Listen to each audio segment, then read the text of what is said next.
Good morning, members, and welcome to this meeting of Enabling Customer Services Committee on Tuesday the 17th of June 2025. This meeting is being live streamed and recorded and will be made available for viewing through the Council's website. Remote participants, please follow the good practice guidance, which includes muting microphones, switching off your video when you're not addressing the meeting, speak in the Teams chat function when you want to contribute. If you are in the hall, you can do this on your iPhone or iPad.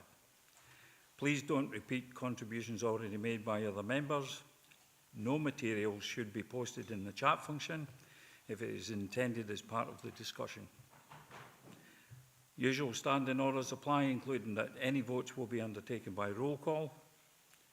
If any member has to leave the meeting, please either leave the Teams meeting for that period of time or write leave in the Teams chat function and then join when you're rejoining the meeting, so we can keep track on whether the meeting is correct.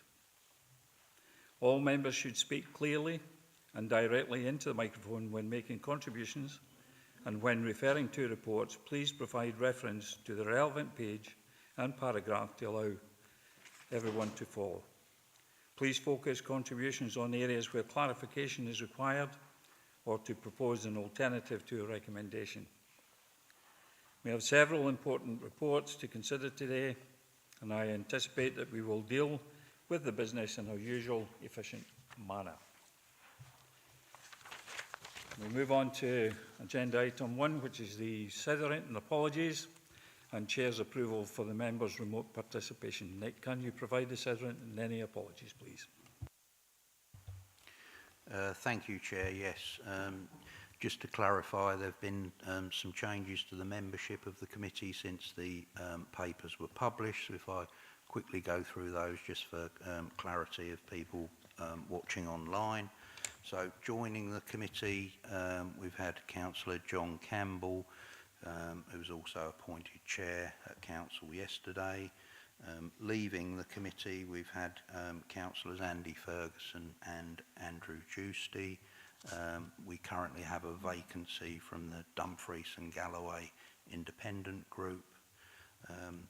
Moving on to the Sederant this morning, Chair, we have 7 members on Microsoft Teams, being Councillors Howie, Ingalls, McGregor, McCammon, McFarlane, Marsh and Marshall. We have 2 members not present at the start of the meeting, being Councillors Ian Carruthers and Dennis Mail. We have 11 members present in the chamber. Thank you, Chair. Thank you, Nick. I would also like to mention a thank you to those members who were on this committee for their contributions in the past, and I would also like to welcome new members, myself included, and I'm sure the contributions have been more than welcome throughout the day. So if we now move on to agenda item 2, which is declarations of interest. Do any members have a declaration of interest or a statement of connection they wish to make? Don't see anyone in the room. Andy McFarlane. Councillor McFarlane. Thank you, Chair. I'm a member of the IJB, so it's relevant to agenda item number 4. Just a statement of connection. Thank you. Thank you very much. Councillor Dorward. Thank you, Chair. Good morning, members. Similar to Councillor McFarlane, I'm a voting member of the IJB, so it's a statement of connection only. Thank you very much. And Councillor McGregor. Morning, Chair. Yes, I'm a member of the IJB, so statement of connection, item 4. Thank you. Thank you very much. Don't see anyone else coming in, so we'll move on to agenda item 3, which is the minute of the previous meeting of the 25th of March 2025. Sorry, were you wanting back in, Councillor McGregor? No, I've just got a sticky finger on my iPad, sorry. Thanks very much. No, we'll move on to agenda item 3, which is the minutes of the previous meeting of 25th of March 2025. Can we approve the minutes of the meeting? Yeah, nods in the room. Silence online. I take that as acceptance. Thank you very much, members. Now move on to agenda item 4. The Council Revenue Budget Final Outturn 2024-2025 report by the Chief Financial Officer. Members are provided with details of the Council's overall financial performance of the year ending 31st of March 2025. This includes an overview of performance against the budget for each of the Council's services and provides details of the Council's year-end balances and earmarked committed amounts. We have Gillian Ross and Paul Garrett here to assist members if they have any questions or comments. So I'll open it up to members. Councillor Dorward. Thanks, Chair. This is about the IGB overspend, if I may, at 2.2 on page 19 and also at bullet point 3 on page 19 and 4.8 on page 21, just the references. Note the initial IGB overspend was 30.7 million and NHS D&G provided 22.6 million towards that. Actually, I'll get my figures wrong here. It's 24.2 million, I think, the initial overspend for that, the IGB. NHS Dumfries and Galloway provided 22.6 million. Apologies if I'm slightly out there with my arithmetic. And Dumfries and Galloway Council have been asked to make good the remainder of 1.8, circa 1.8 million on the delegated social work budget. And just to note, the year-end position for the delegated local authority social work budget was 6 million overspend, which was partly offset by 4.2 of available IGB non-recurring reserves, leaving a year-end overspend of 1.8 million. So I think that's quite important to recognise that that's a relatively small amount in comparison to the entire overspend of the IGB, and the vast majority of money has been put in by the NHS. But going forward, I know that in the paper at, if I can find it, bear with me please, Chair, at 4.11, it says section 4.13 below sets out the proposed approach to addressing the requirement, and arrangements are currently being made to ensure that further information on the measures being taken by the IGB to minimise the risk of further payments being required going forward, a report to members. And I welcome that. I welcome the fact that more reports will be coming to social work services and more discussion at the budget panel, which we certainly need to be made aware of these things. However, where we are and where we sit just now is that Scottish Government has said they'll not be providing any more brokerage to NHS Dumfries and Galloway going forward, which means that that significant amount that they put in to the IGB deficit this year will probably not be available, which is quite challenging. And what we're looking at as a council is how do we address our social work deficit in that. So effectively, if we don't do that, the euphemism measures taken effectively means that services to those with learning difficulties or disabilities, mental health needs and our older citizens will likely face cuts, which is quite challenging, as the IGB is already experiencing shortfalls in service provision. So I don't think that's where we want to be, members, in 25-26, and our most vulnerable citizens deserve more than this. So certainly approve 2.2 in terms of that we make up the overspend and don't seek any recompense for it. But I also think that we need to look at how we do this, not just this year, but next year going forward as well, and pay particular attention to what's going on with IGB services going forward. Thank you.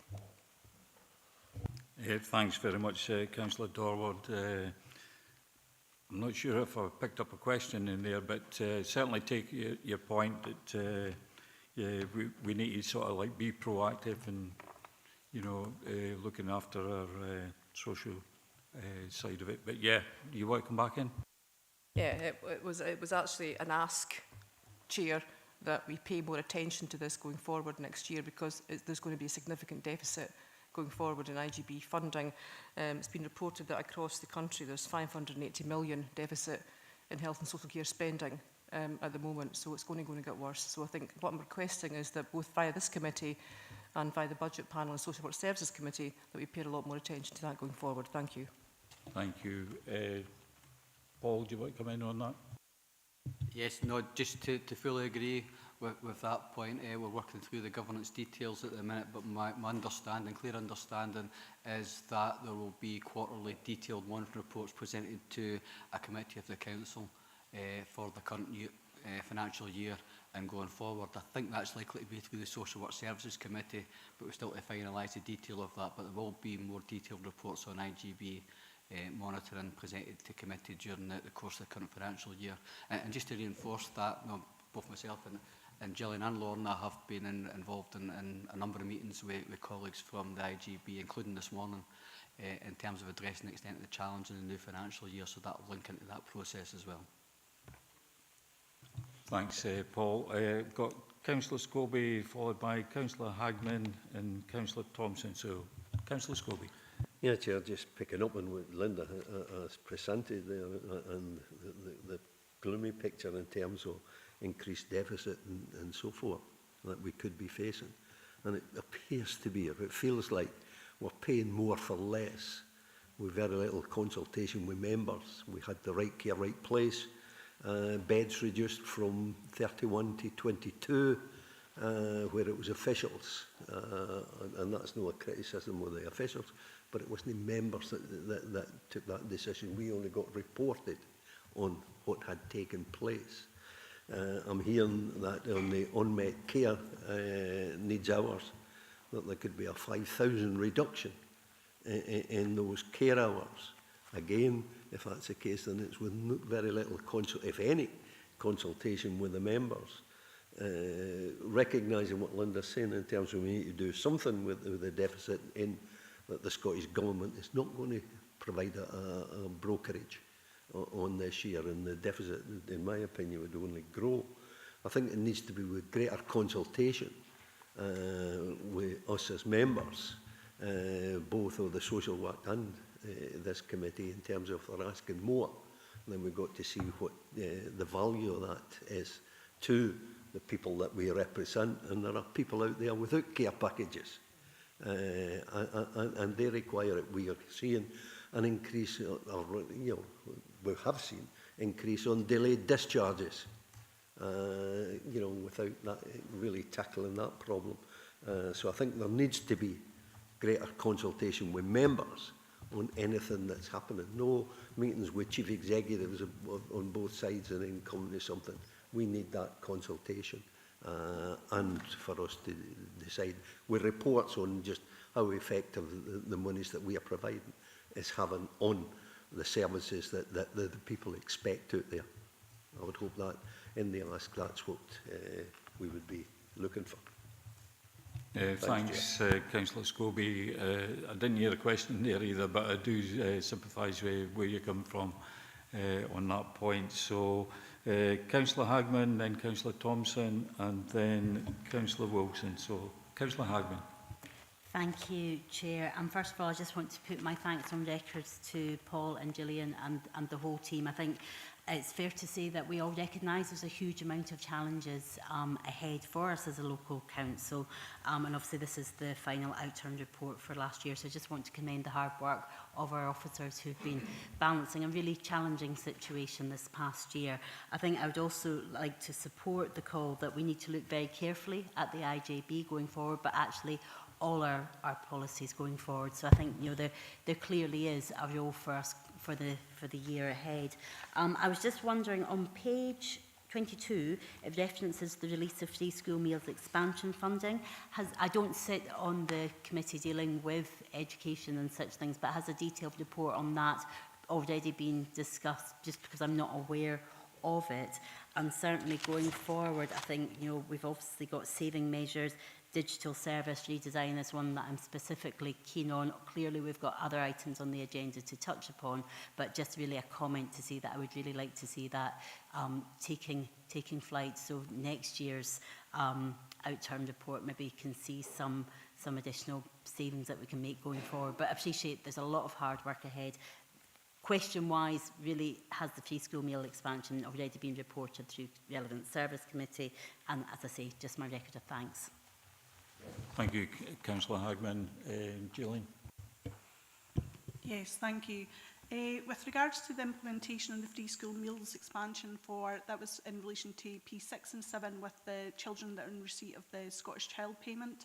There was a paper up to the Education Committee late last year, with the implementation agreed from the 1st of February 2025. So that's the main reason as to why we didn't need the full resources, because we just started the implementation from February in line with the Scottish Government's agreement. So the full resources will be utilised from 25-26 forward. So it's just the residual funding for the implementation timing. Thanks, Gillian. Councillor Thompson, followed by Councillor Wilson, then followed by Councillor Hislop, and then Councillor Slater. So, Councillor Thompson. Thanks, Chair. Yeah, I think it relates back to the IJB situation, and I would recall that a lot of members who were involved in the budget panel in the run-up to this, and even in the budget setting process, had asked various questions about what appeared to be a looming risk in terms of, I think it was about 14 million at the time, that we saw coming, and I think we all sought assurances that we didn't have to include that in our budget. And I think we maybe got caught blindsided by, and I don't think any of us like surprises particularly, but of the 1.8 million, a very recent budget panel, and then suddenly this was a bill for last year. And I do agree that we need to be much more proactive in terms of our social work, or whichever the relevant committee is, to make sure that we have full sight of this and we get the governance sorted out to address that as soon as possible, because this is our part of that service delivery that's the overspend. And while I agree that we must support that, I'm also noting at 4.10, and this is where it sets out how the balance of payments, if you like, is meant to be addressed. So while there's I think it mentions there, a recovery plan setting out the corrective action, the default position is that it's up to the relevant party to provide resources for that provision. So the fact that we didn't really know about it until the last minute is what concerns me most, and the fact that we could have had that scrutiny at the relevant service committee. So I would ask and certainly urge that that's the way we go forward. So I think it's in support with the speakers earlier on, but we really need to address this and be on the forefront with it. So I'd welcome a wee bit of input maybe from the Section 95 officer just about the line from the budget setting process where we didn't have to include this, but now we do. So I'd welcome that clarity if that's possible. Thank you. Thanks, Councillor Thompson. Yeah, Councillor Daubert and Councillor Scobie did mention those facts. Paul, over to you. Yep, no, recognise that the degree of reporting and scrutiny on IGB spend is different to wider council services, and that's one of the points that, in response to the question from Councillor Dorr, we're looking at to address in the current year, and fully agree that that needs to be of a higher profile going forward. I would say that through this committee has consistently been reported to members during the course of the year that there were significant pressures across all care groups facing the IGB, and that it was anticipated that all reserves available to the IGB would be fully utilised in 24-25, and that further measures were required beyond that to address the risk of overspending. What's transpired at the end of the year is that rather than further reductions, what we've seen is further increases in cost towards the end of the year, particularly in relation to care services for people with a physical or a learning disability. So appreciate that that's not something that we had anticipated. We anticipated that measures would be taken to get back to a balanced budget position, more balanced other than the use of those reserves. So this is an issue. I would highlight as well that although it's not much consolation to us here, this has been an issue that has hit a number of Scottish councils to a much greater extent.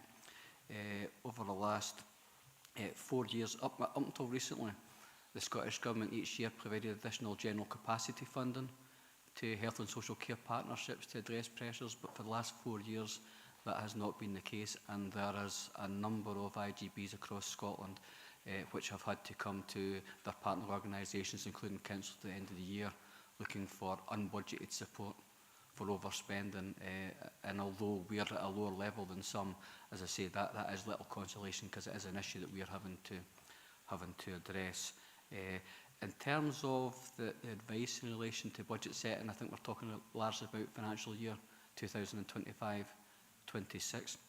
I advised members at the time, although it's obviously a member decision, that I didn't think there was a need to provide additional funding as part of the budget process.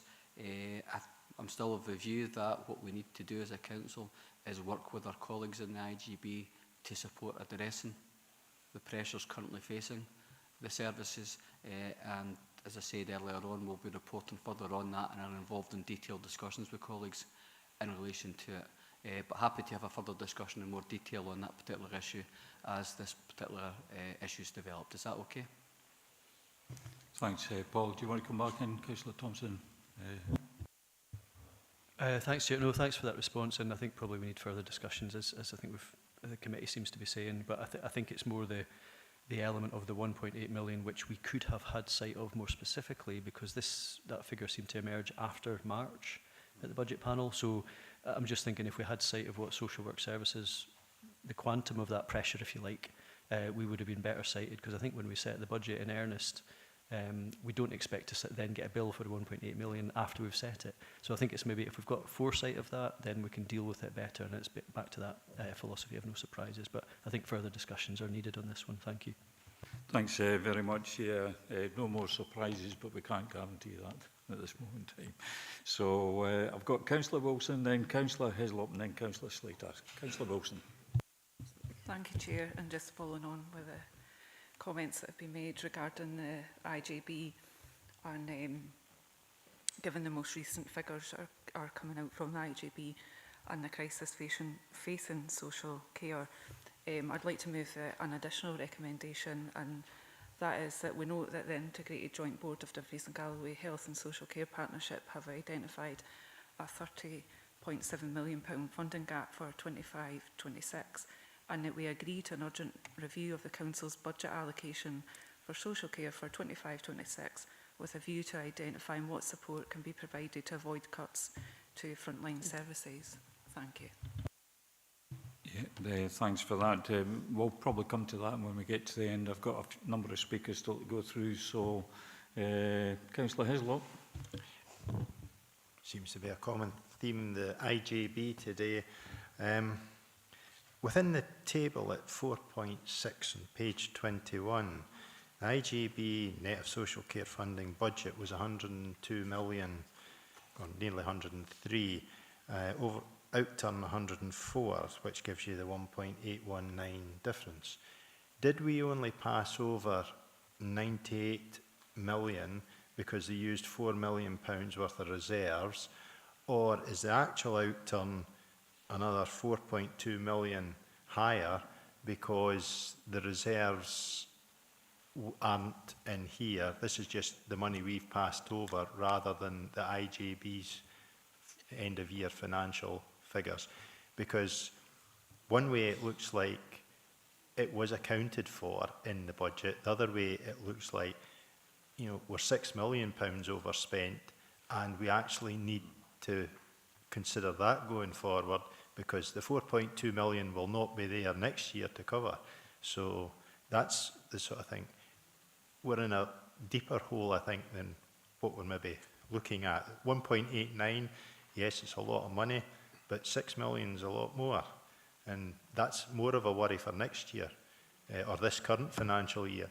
You know, and like to say, how do we actually address that, rather than sitting here in February looking at 20% onto council tax to cover the deficit? Thanks, Councillor Hislop. Paul or Gillian? Paul first.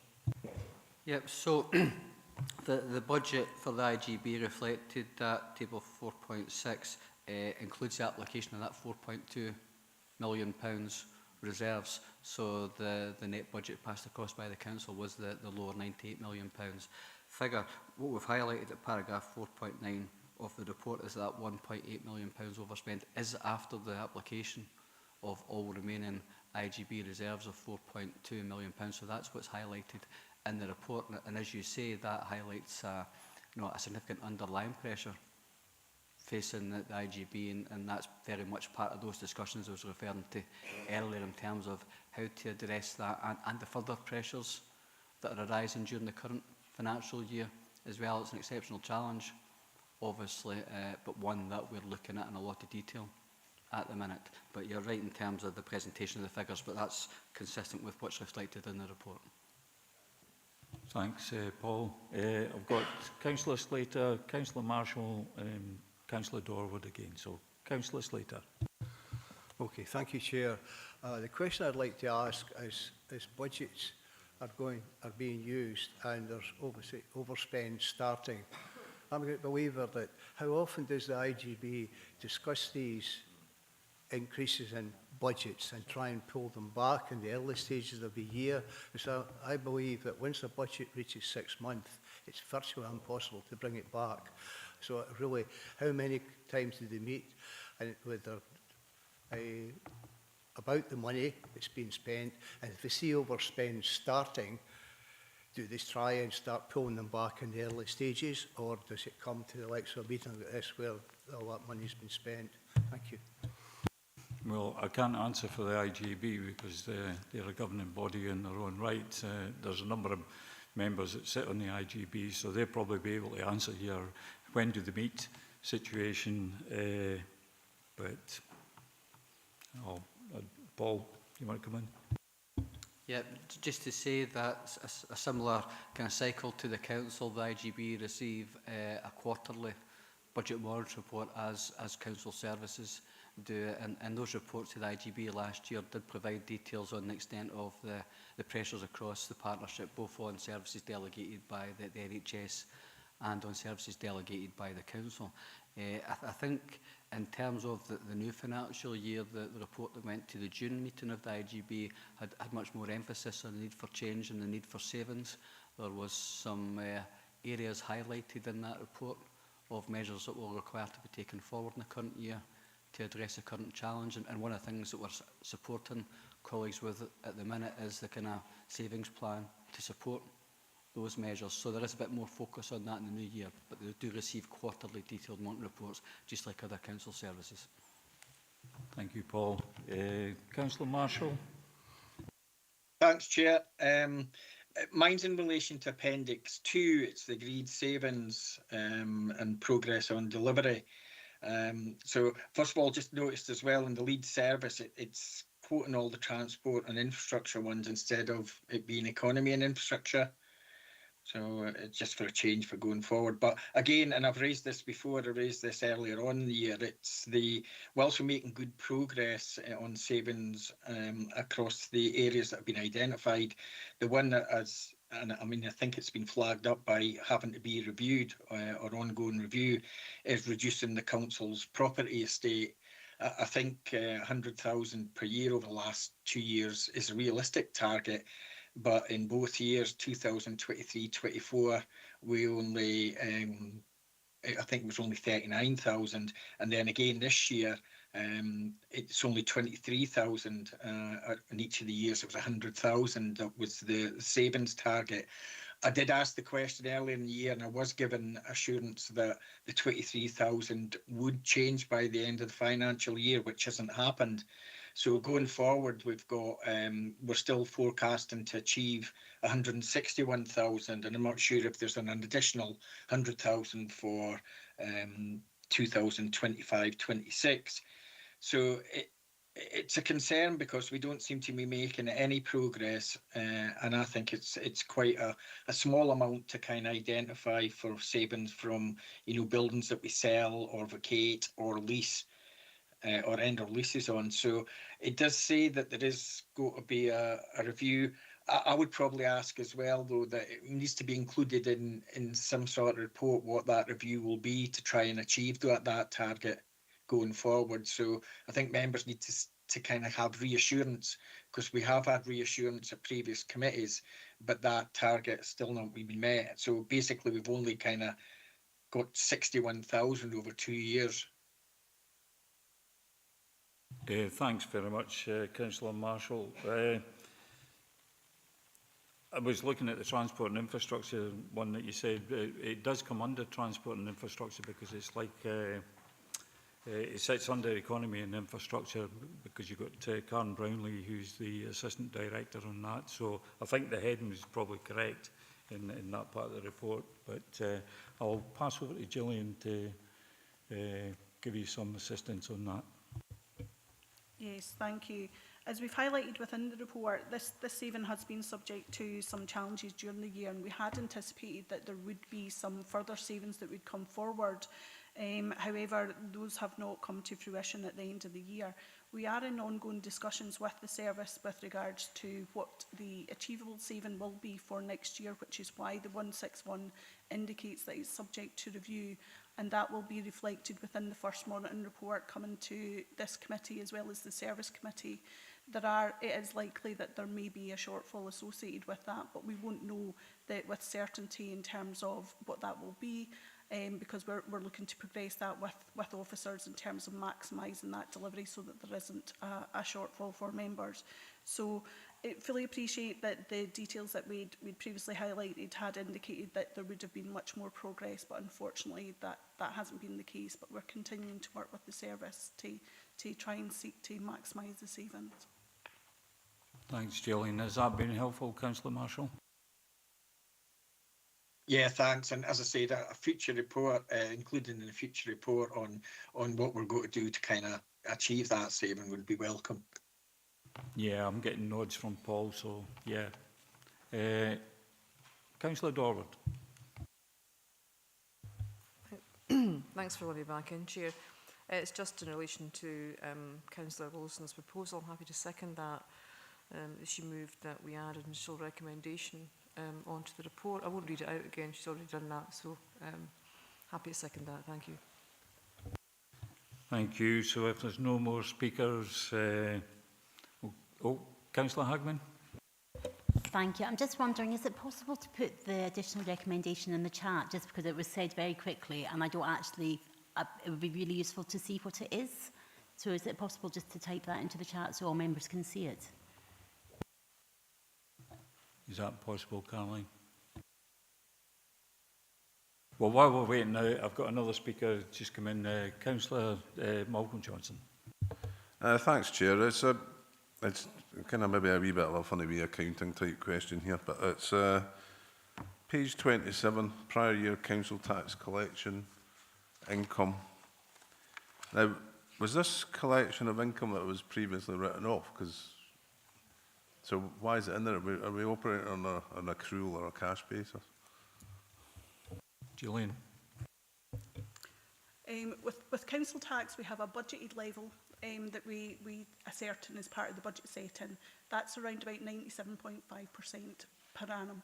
So effectively, when we achieve or collect up to that level, any additional income that we achieve over and above that becomes windfall income to the council, and we tend to release that at the end of the year. So it's just really in terms of the good collection rates that we do achieve across the board. Yeah, well, all welcome a windfall. Thanks very much. Councillor Thompson.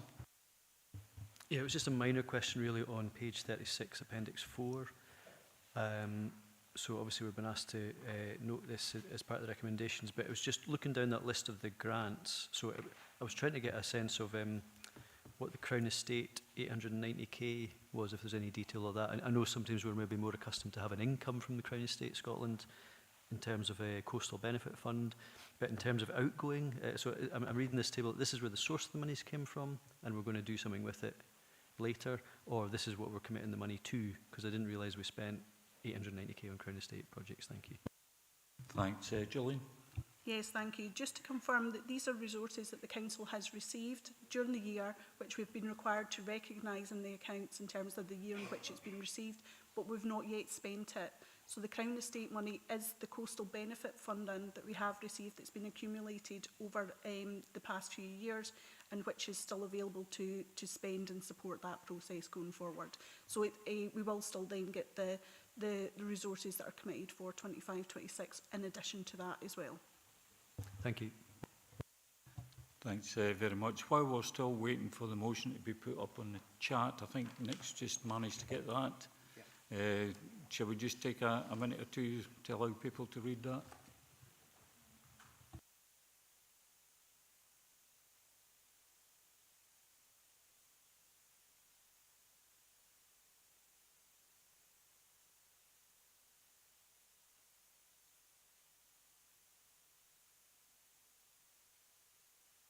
Apologies, members. It's difficult to see that up on the big screen when it's in red, so we're going to try and change that.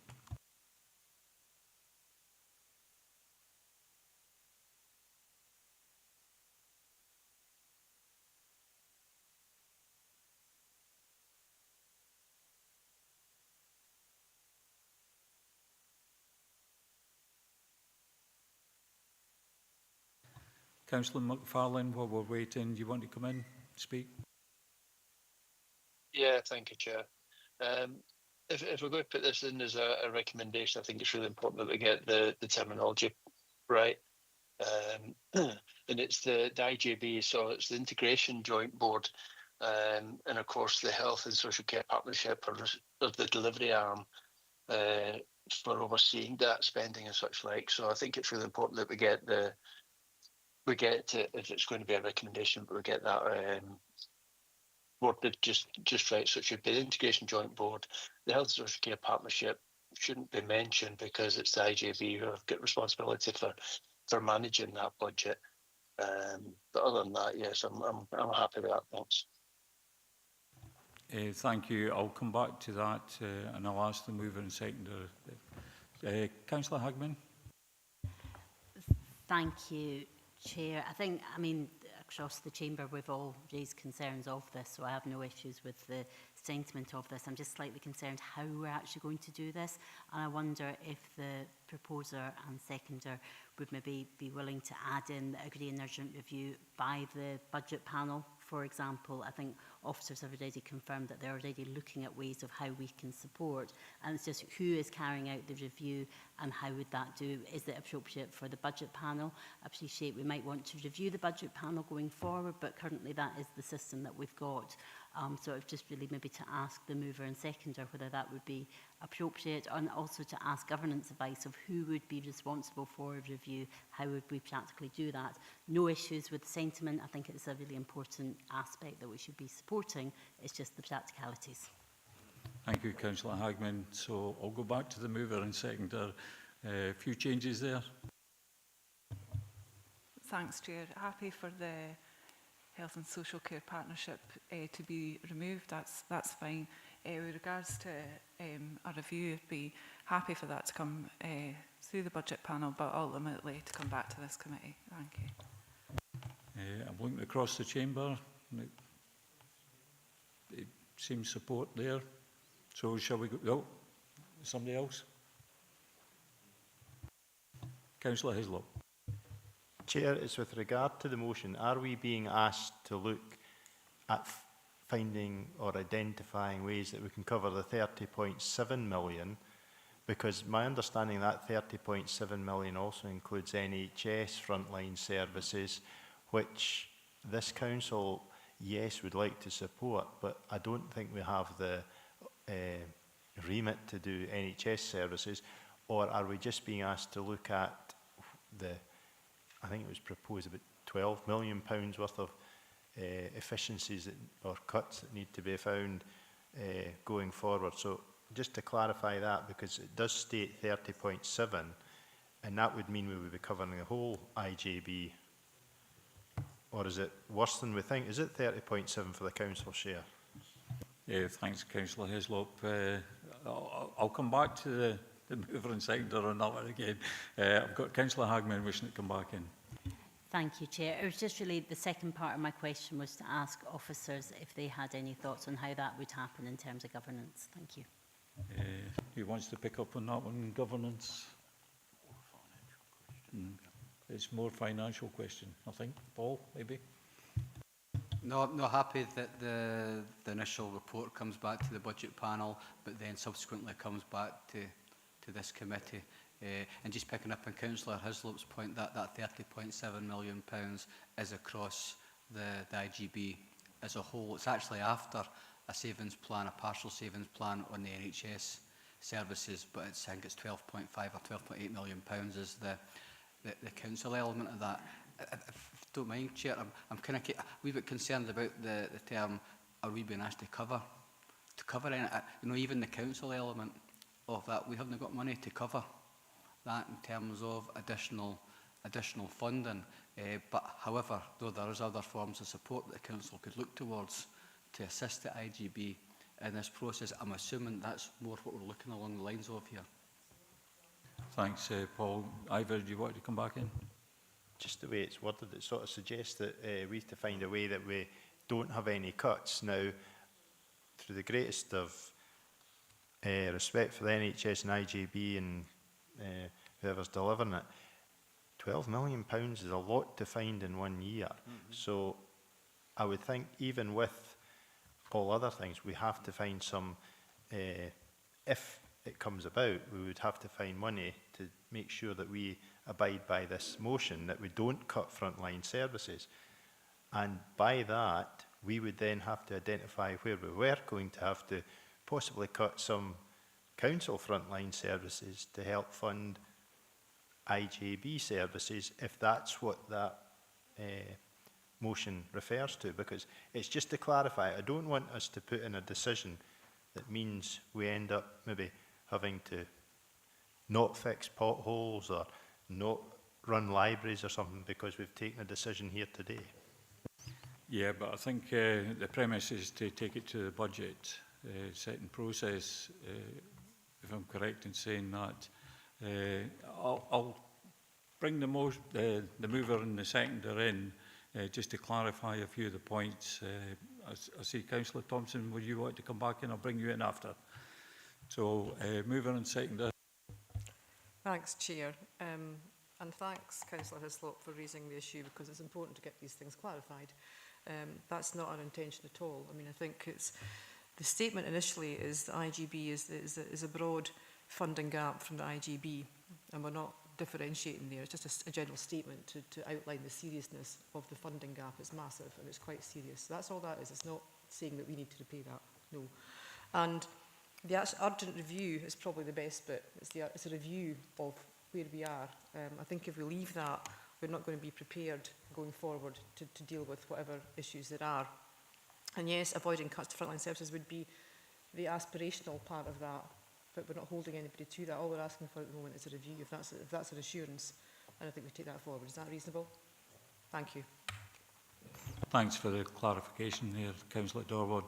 Councillor Thompson? No, he's waving his right. So, with that, members, shall we move to the Councillor Scobie? Yeah, Chair, I started my presentation saying that we're going to be paying a lot more for less, and it's coming over sounding like that, even with this additional recommendation. And I would hope that we are looking at how we can protect frontline services, you know, and to the people who need this the most, and that is generally the elderly and so forth. So there seems to be a bit of, you know, compromising here and not really meaning what that says. And I would hope it does mean what it says, that we are looking at frontline services in terms of what we are obliged to provide. And we're not looking for just for the sake of putting it up. Yeah, and I suppose quite a lot of that responsibility lies with the IGB and not within our remit, as Councillor Hislop was trying to put across. So, yeah, we sympathise with the IGB having to identify 30-odd million. So, I think now that we've got the changes in the mover and seconder, are quite happy with those from other members. I think we should just go to the recommendations on that, but I do take your point. Thank you, Councillor Scobie. So if go to recommendation 1, which is to note the expenditure incurred against the agreed service budget 2024-25, reflecting a net underspend of 0.446 million, which is 1% of the agreed budget, as reflected in the appendix. Note the integrated Integration Joint Board has returned an overspend of 1.819 million on services delegated by the Council, and that in line with the agreed health and social care integration scheme, the IGB has approached the Council seeking an additional payment to address the overspend, and 3, which is to agree that the Council provide a non-recoverable additional payment of 1.819 million to address the overspend. And that's set out in paragraph 4.13, and 4 is to note the amounts held by the Council in a number of funds for specific projects and commitments as at the 31st of March 2025. These are in Appendix 3, 4 and 5. 2.5 is to agree the reallocation of funds held to support corporate financial management to seek to provide sufficient funding to support budget pressures and ongoing financial resilience as reflected at paragraphs 4.18, 4.21, and a further recommendation of 2.6, which is the motion proposed by Councillor Wilson and seconded by Councillor Dorward. Are members content with the motion as amended by members? I'm getting nods in the room. Silence online. Thank you, members. We'll just move on to agenda item 5.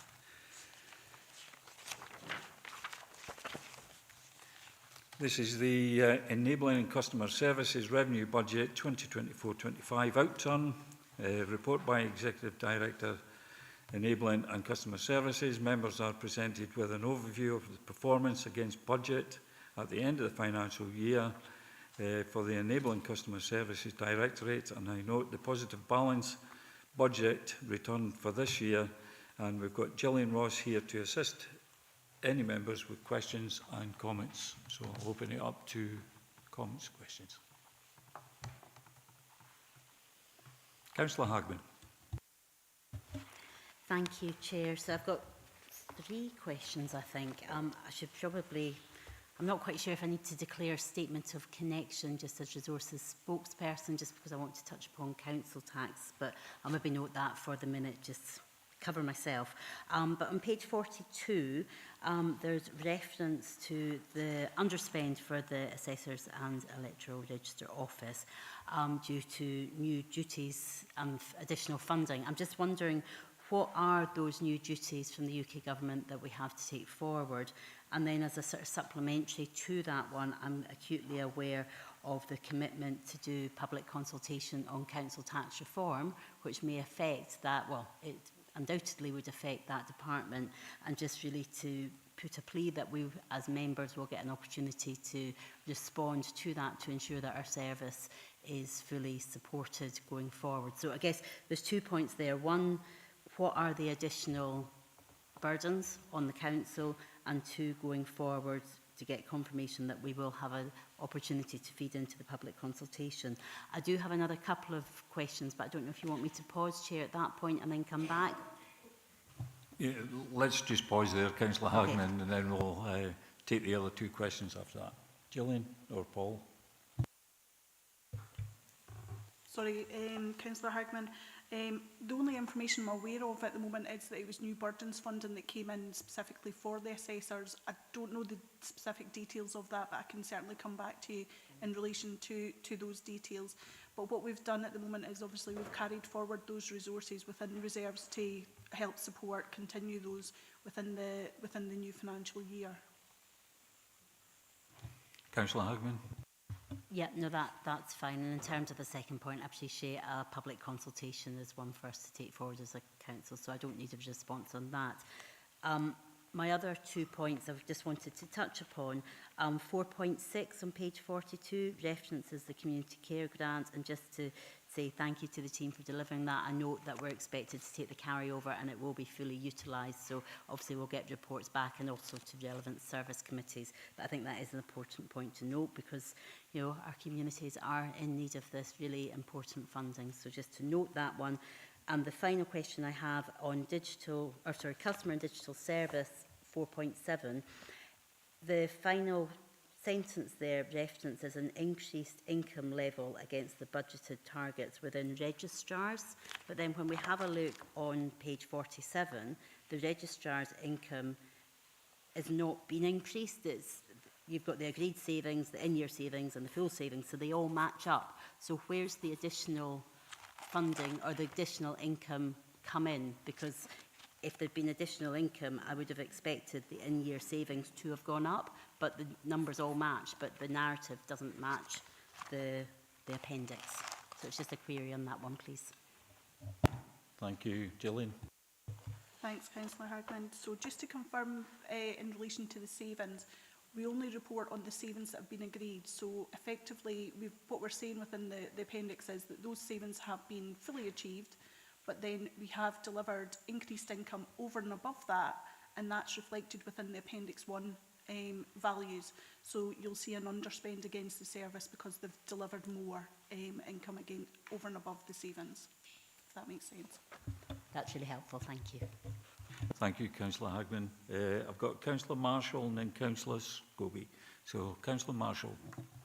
Yeah, just a quick question on 4.4 with regards to legal services. It's just really to seek assurance that the recruitment process has been resolved now, and so there'll be no need for external legal support to ensure business continuity going forward.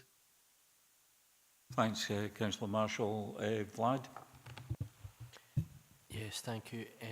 Thank you, Councillor Marshall. Yeah, I can confirm that we have recruited, and I think we reported this to members previously.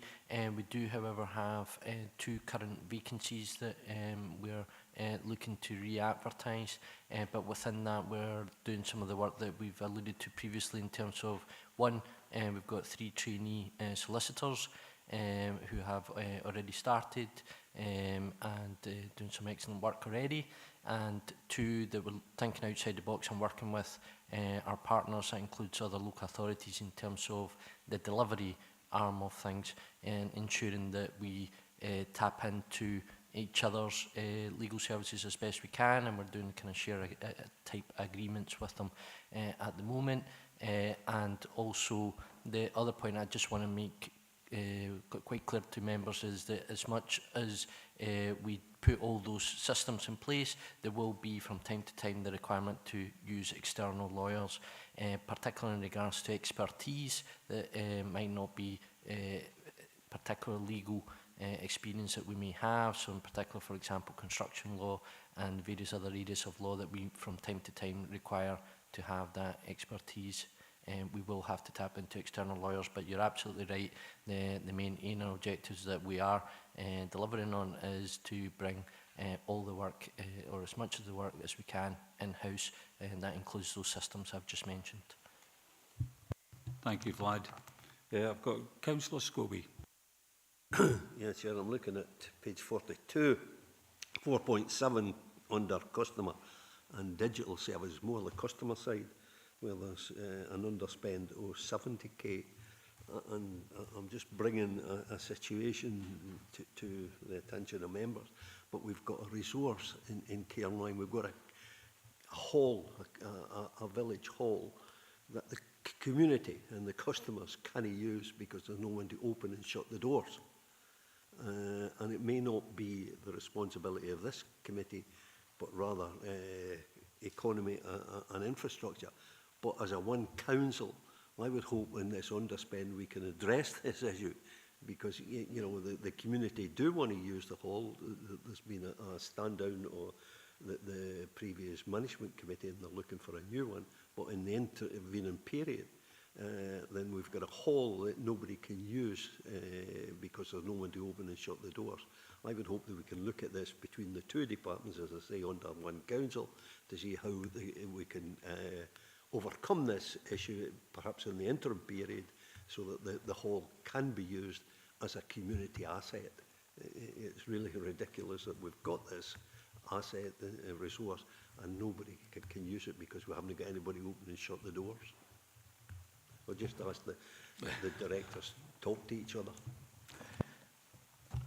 I'm looking at the executive director, so is that something that the leadership team can sort of take forward. I'm happy to talk to Councillor Scobie about what the particular issue is. I can't guarantee or indeed offer that we would move resources from other places to do that, but we can speak to the team and see what remedy within the team that's got responsibility can be brought to bear. So happy to do that. Thanks very much. So I've got no one else coming in, so shall we go to recommendations, which is to note 1 and 2. Are we happy to do so? Yeah, nods in the room. Thank you, members. Move on to agenda item 6, which is the financial code for income collection debt write-offs. The report by Chief Financial Officer. This report provides information of debt written off under delegated procedures for review and scrutiny. This covers the 6-month period to the 31st of March 2025, and we've got Lorna Campbell is here to assist if members got any questions or comments, so I'll open it up to members. Councillor Marshall. Yeah, thanks. It's just on the appendix at page 53, and I don't know if Lorna's got any further detail, but it's just a kind of question with regards to 2 and 3. Two separate companies, but they seem to be operating from the same address, and I just wondered if there's any more detail on why that was the case. Lorna. Thanks, Chair. I can certainly look at more detail. From the information I have already, both those were tenants at those addresses, so they were leasing it from a landlord. They're over different periods. But I can certainly look at further detail if Councillor Marshall wants me to do so. Thank you. Councillor Hislop. Chair, it's 410, the write-offs, the housing benefit overpayments. Are we fully responsible for the information that we need if we stop a housing benefit payment, or is there outside bodies that may be lagging and that's why these occur, the overpayments? Thanks, Councillor Hislop. Lorna. Thank you. The housing benefit overpayments can occur for multiple reasons. There could be delayed information from the tenant themselves providing information. It could be information from the landlord that wasn't made available, or it may be DWP that didn't provide us with income updates that were due. So there could be for multiple reasons.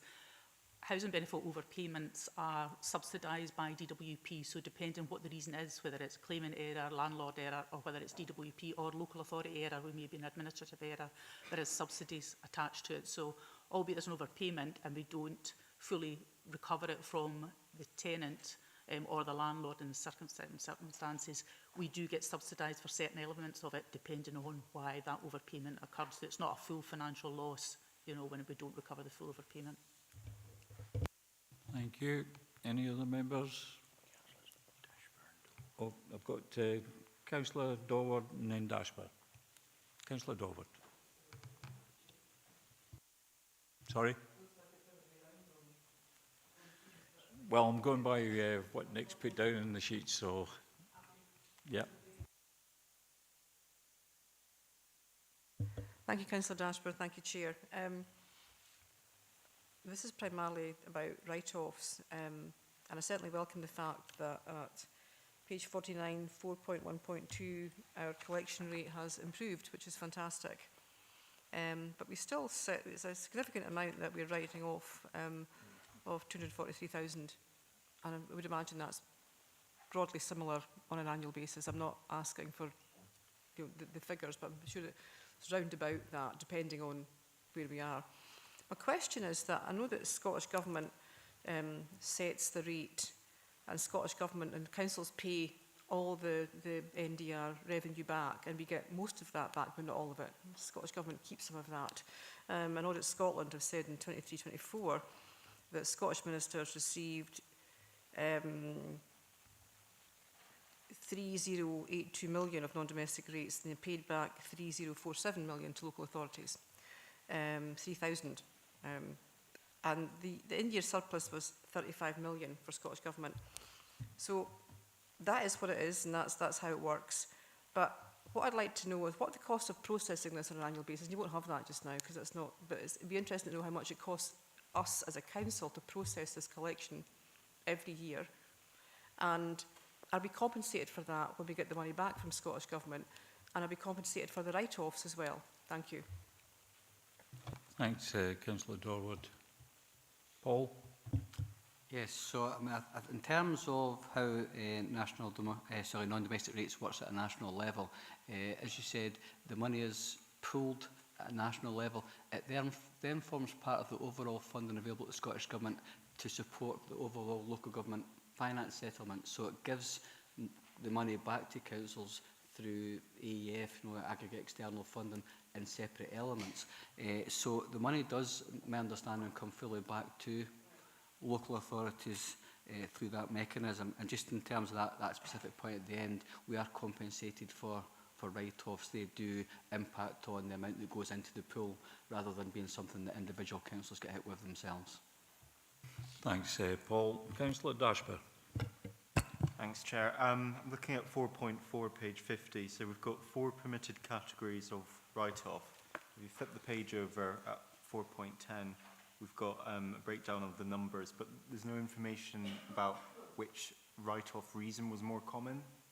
So could you just speak to that? Thanks. Thanks, Vice Chair. Lorna? Thank you. No, we haven't historically put that information in the report, but we do hold what, what category we write off under. And I was just quickly flicking through to see where we're at. The biggest one is uneconomic to pursue. That's our biggest write-off area, followed by the no prospect of recovery. So usually no prospect of recovery is when it's gone through all the recovery methods, gone to sheriff officer, and they've exhausted all methods. But uneconomic tends to be where it's smaller values. So the numbers in that are high, but the value is lower. So we're writing off things like under 10 pence, we just don't send invoices for it, or where it's under £100, we'd consider at that point whether it's worth pursuing with the sheriff officer or not, whether it's actually cost effective. So that's the biggest category in there. Thank you very much. I don't see anyone else coming in, so we'll go to the recommendations, which is members are asked to note and scrutinise the write-offs in 1 and 2. Are we happy to do so? Yeah, nods in the room.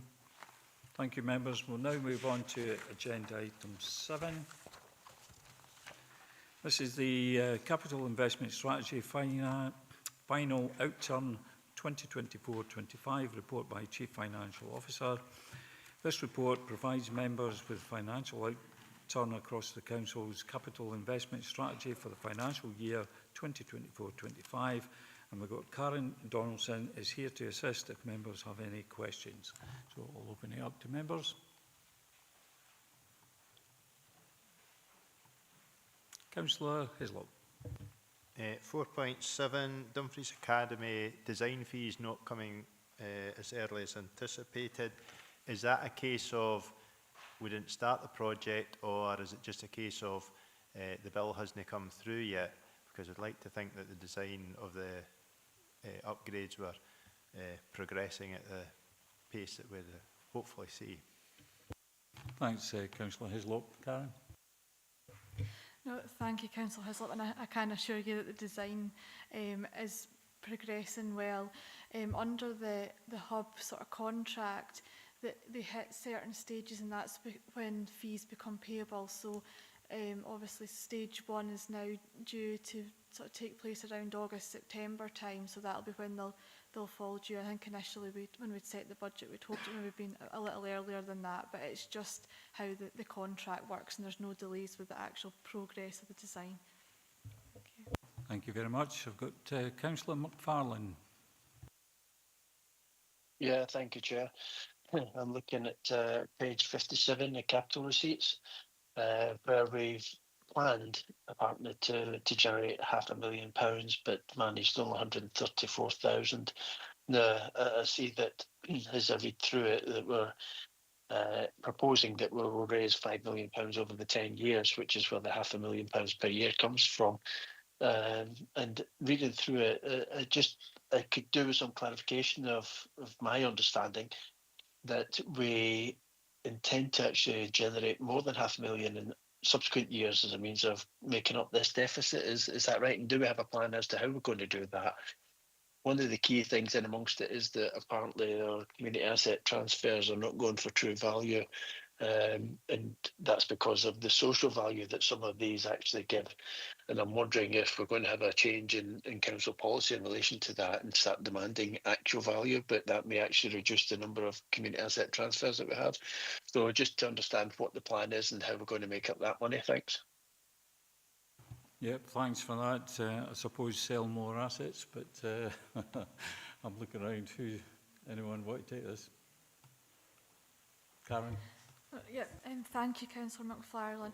And you're absolutely right. The £500,000 per year is what we target, and that's taken as an average over the sort of 10-year capital investment strategy, when we would assume that we could get £5 million over the 10 years, and we recognise that there is a timing change, or like there can be variation of when those receipts are received.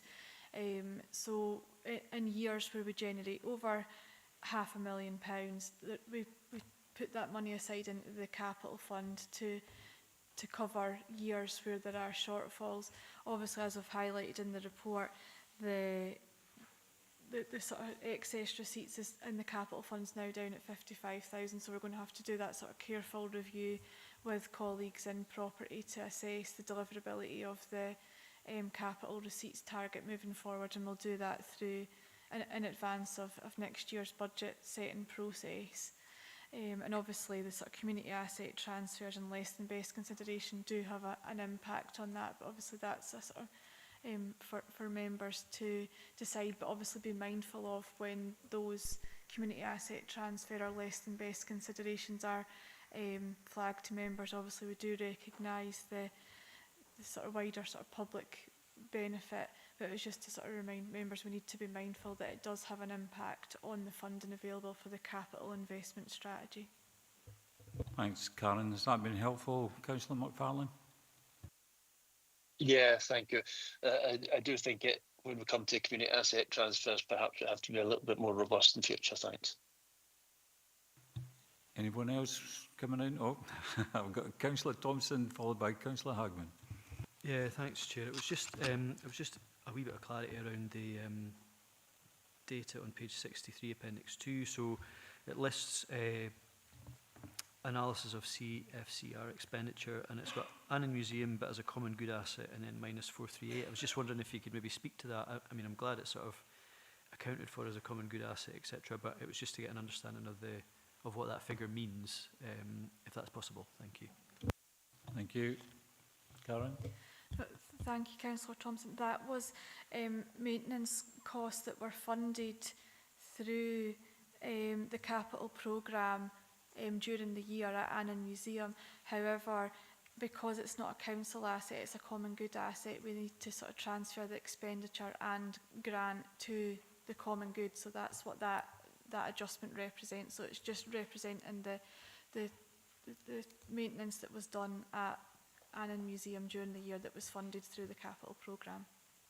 Do you want to come back in, Councillor Thompson? Yeah, no, that's helpful. And I just wondered, so I suppose it's just the use of tense here, but has that happened? Presumably the Common Good Subcommittee is aware of this and has recognised that, or is it this one that has to now go to the Common Good for them to note and recognise and take on? Because if the work's been done initially as if it were a council asset using council funding, I'm just sort of wondering about the story behind that sort of decision making, and I appreciate local members have probably got full sight of that, but has that yet to happen? And presumably our Common Good Subcommittee members fully cited on it. Thank you. Karen? Thank you, Councillor Thompson. And yes, that represents the work that has been undertaken in year, and it will be included in the Common Good sort of outturn statement. I can't confirm the level of detail that's went to the Common Good on the information around the work that was undertaken, but it definitely has been undertaken and will also be reported through the Common Good outturn reports. Thank you. Councillor Hagman. Thank you.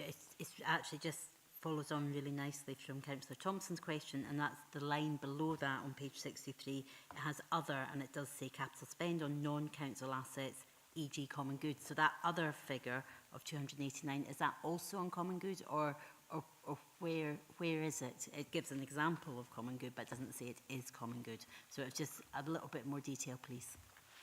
Karen? Yeah, absolutely. It is the same. I think the very vast majority of that spend is, again, sort of small works that were undertaken on assets that are on the common good asset register. And it's not a new concept. It has been something that's happened a number of years. But yeah, it's just we brought out Annan Museum separately because it was such a big amount, but all the others were relatively small, and we just grouped them together in one line. But yeah, the vast majority will be common good. Councillor Hagman, do you want to come back in? Yep, just to confirm that the process outlined for the Annan Common Good will also be repeated for the others. And I'm seeing nods, so that's perfect. Thank you.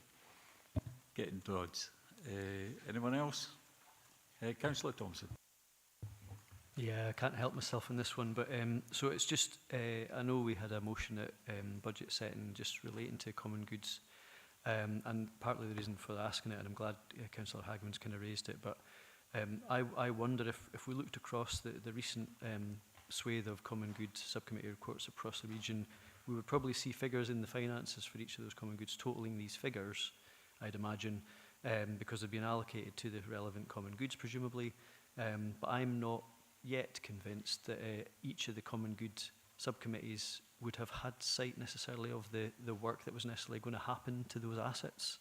And I'm just, it's really, that's the bit I'm trying to tease out, which is where are we with that work? And I'm just wondering if I could maybe get an answer from the relevant officer, perhaps Vlad, because I know he's been looking at this piece of work going forward. So it's just to get that assurance, if that's possible, through yourself, Chair. Thank you, Councillor Thompson. Vlad?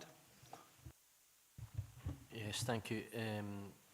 I don't know if I can give any of the specifics, but certainly I can give an assurance in terms of the council deliverables that particular action is in, and the officers are working to deliver the ask from members in regards to the overall kind of common good financing and accounting element of it, alongside the overall registers, the piece of work that we were already doing, and ensuring that we have all our common good registers right up to date as much as we can. As we know, that might change from time to time. So all that work is ongoing, so I can give that assurance, and I'm happy to speak to members offline in terms of where we're at and the pieces of work that are coming with that. It might be one for a future seminar in terms of exactly the overall picture, as well as potentially going around the political groups. Thank you.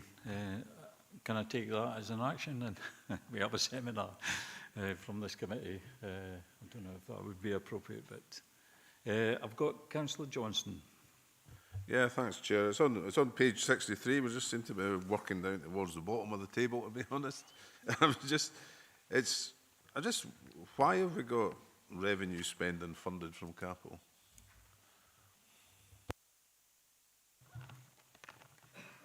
Karen. Thank you, Councillor Johnson. Yeah, absolutely. Under sort of the rules, we have revenue contributions to capital spend, and then we can use some of that funding from that would have been capital to fund revenue, and we have done that this year in respect of roads and transport. Both of those areas have a lot of spend that could probably be argued both ways, whether it's capital or revenue. So we're just allowing or making an allowance for that to make sure that they're utilising their capital resources and also any sort of revenue commitments.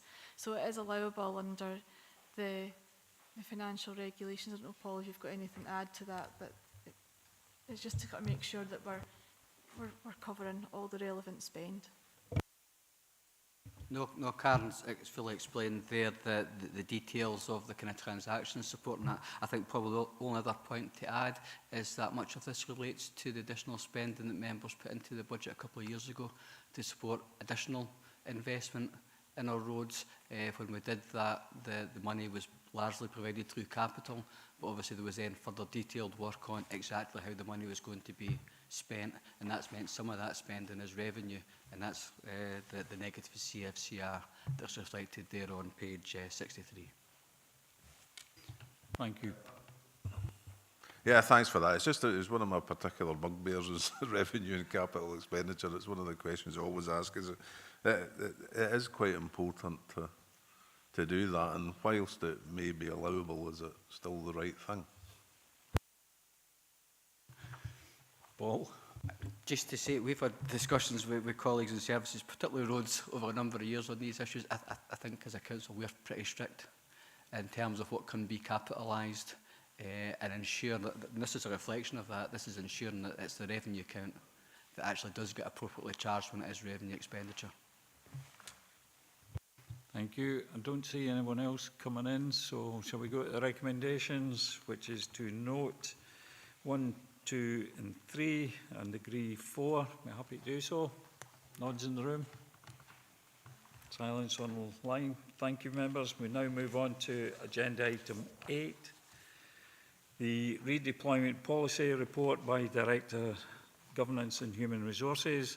This report presents elected members with a proposed revised redeployment policy which has been developed in accordance with the HR Policy Development Framework. We have Stuart Clanahan and Maria McIntyre is here to assist members with any questions. However, I've got Vlad who would like to just address the recommendations at this moment in time. But I do have reservations. I only had 24 hours to look at this report yesterday, so I've got a few concerns, shall we say. So I'll pass over to you first of all, Vlad, before opening it up to members. Thank you, Chair. Happy to come in particular just a clarification in terms of 2.2. The 2.2 recommendation is for members to consider and in effect is asking members to consider the political statement that was made in 2015 in terms of no compulsory redundancy statement, which the Council has applied since 2015. So that's for consideration for members today. And thereafter, also just would probably worth clarifying and assuring members in terms of if a redundancy of last resort were to be agreed by members, there is an assurance that in essence anyone who would go through that has ultimately an appeal right and has an appeal right to employment and appeals subcommittee, so ultimately members have that final decision making around that as well. So it's just a further assurance, but 2.2 is there for members' consideration and thereafter agreement or not in terms of that 2015 statement. Thank you, Vlad. I've got Councillor Hagman and Councillor Wilson. So, oh, sorry. Oh, it's on the screen. Sorry, I beg your pardon. I'm only going by. Councillor Wilson and then Councillor Hagman. Thank you, Chair. Just want to be clear that the Labour Group will not be supporting this redeployment policy. We highlighted compulsory redundancy back at the budget setting meeting in February, where we were assured that no such policy would be coming forward. However, here we are, and it doesn't matter what way you dress this up. If it is redundancy of last resort and staff aren't getting a choice, it is compulsory redundancy. We have concerns around the 12-week period, and with there being continuing restructuring directorates and a number of members of staff and interim posts, some are surely wondering what this policy could mean for them. We also have concerns about, after being contacted by the unions, that their feedback is not reflected fully in this report, and therefore I would move that we don't approve this policy. Thank you. Thank you. Councillor Hagman. Thank you, Chair. So I think it's really important, that this piece of work is recognised. There's the redevelopment policy, but then there's the separate statement. And it would be helpful to actually reference what is the current political statement that we're working on, that we're looking to amend. sort of get that further detail. I think, you know, there are concerns, and certainly from our trade union partners, some of those have been shared with the SNP group also. I view this as two separate points. We've got the redevelopment policy, and then we've got the, redeployment policy, and then we've got the redundancy as a last resort being enforced and are taken forward, which I appreciate we have currently, but we've just not taken that forward. So I appreciate there's probably going to be quite a number of questions on this, and whether we need to maybe have a bring it back and look at it again. I appreciate that Stuart has been round all the political groups as well, but you know, if feedback from our trade union colleagues hasn't been captured correctly, that is a concern. I don't know the full details of that because we don't have any written feedback within the report, and I note that in previous committees and previous reports, when we've looked at collaborating with our trade union partners, we've sometimes had letters of support as appendices, and certainly I think going forward that is really useful, because when we're looking at changing terms and conditions and working with our trade unions, we need to have that full circle completed. But I appreciate the comments that our trade union partners have also been in the room when this has been developed. So I'm not quite sure how we go through this, but I am concerned, and the no compulsory redundancies, I wouldn't be happy to support that going forward, but it would be useful to know what is the political statement and what is the proposed new political statement, or are we simply just taking that away, or the proposal is to consider that? Thank you.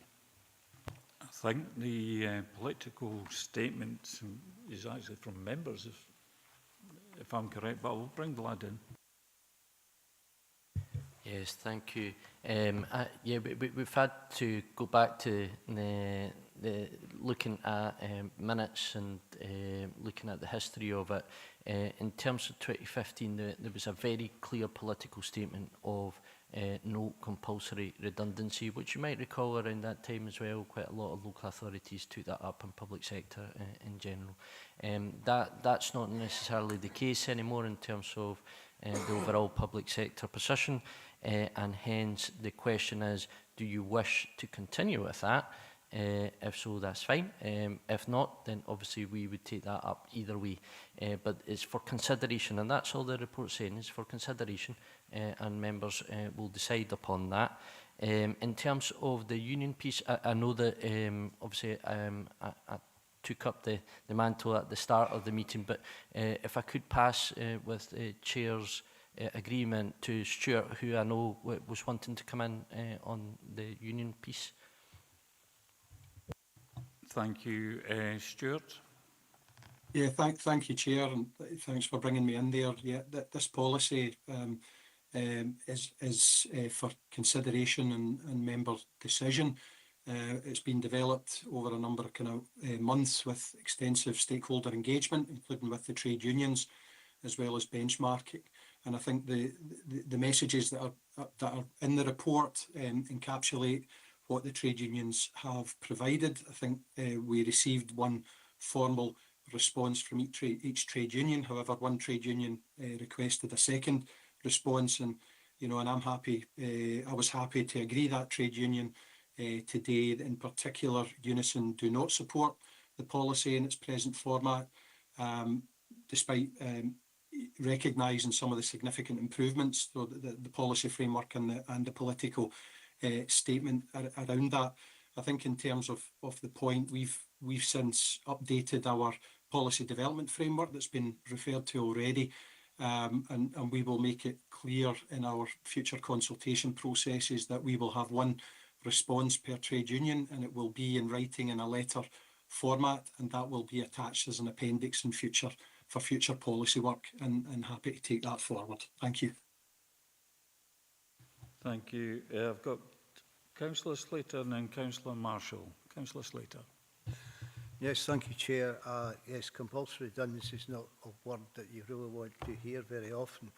But the question is, if you're offering a deployment to people whose job is maybe not any longer there, how many deployments can you put them to?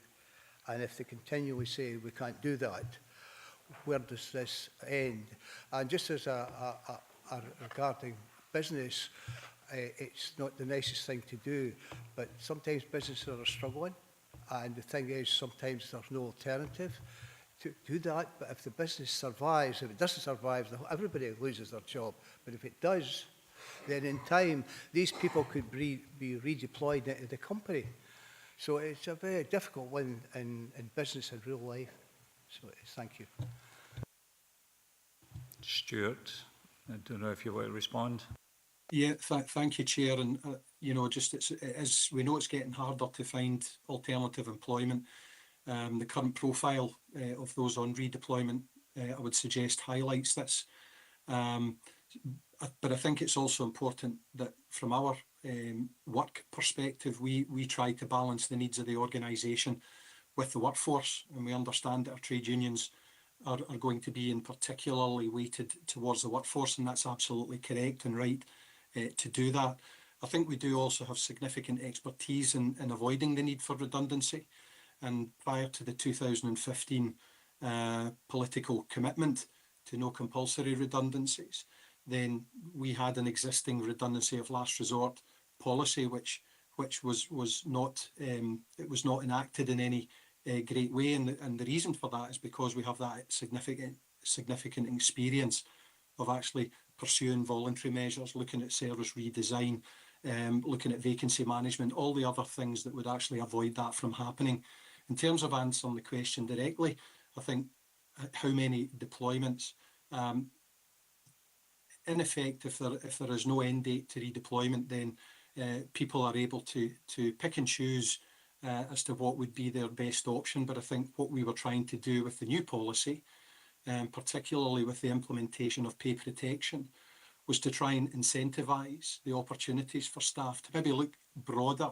So maybe not an exact match of what it is that they previously did, but to give them up to 12 months to consider if that new position or that new career was appropriate for them. So we have tried to make those decisions even stronger in terms of avoiding a compulsory redundancy situation. Thank you, Chair. Thank you. Do you want to come back in, David? Yes, please.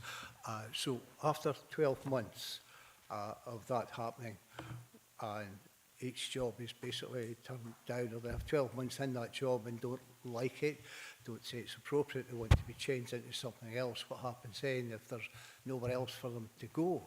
Because that's very important, because it's their work and life, and they need to know an end. There needs to be an end game to this, so there has to be, really. Thank you. Stuart? Yep, thank you, Chair.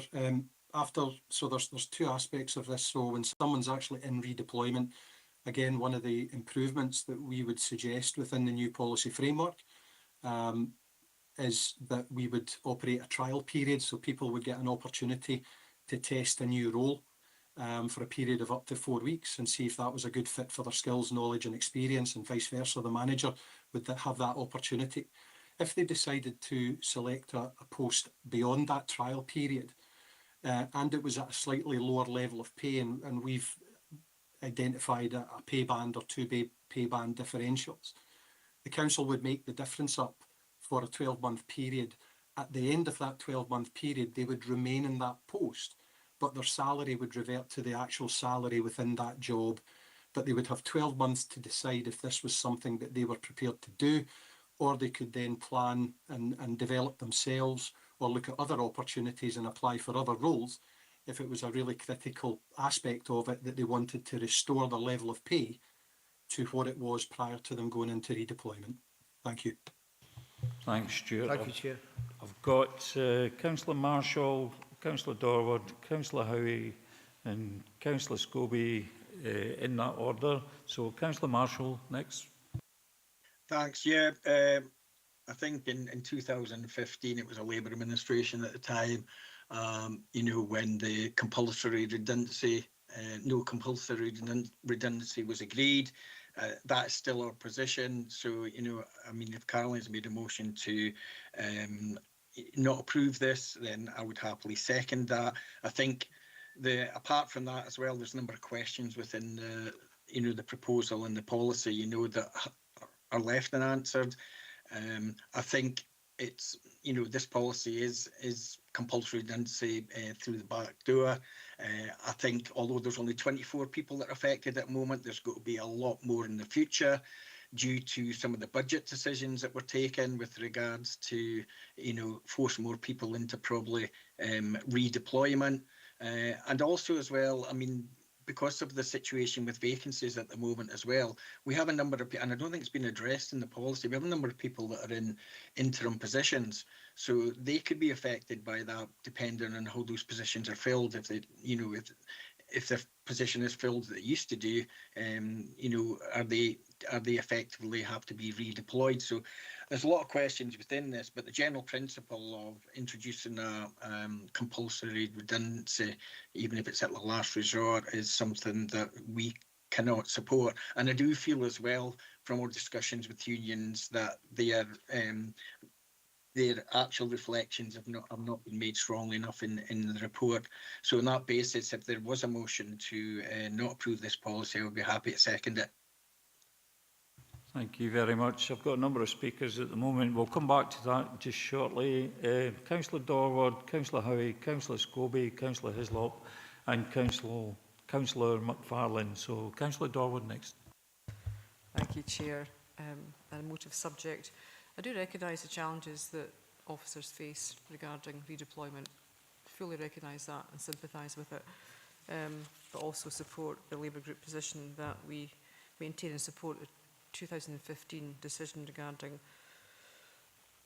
compulsory redundancy and that we don't do it.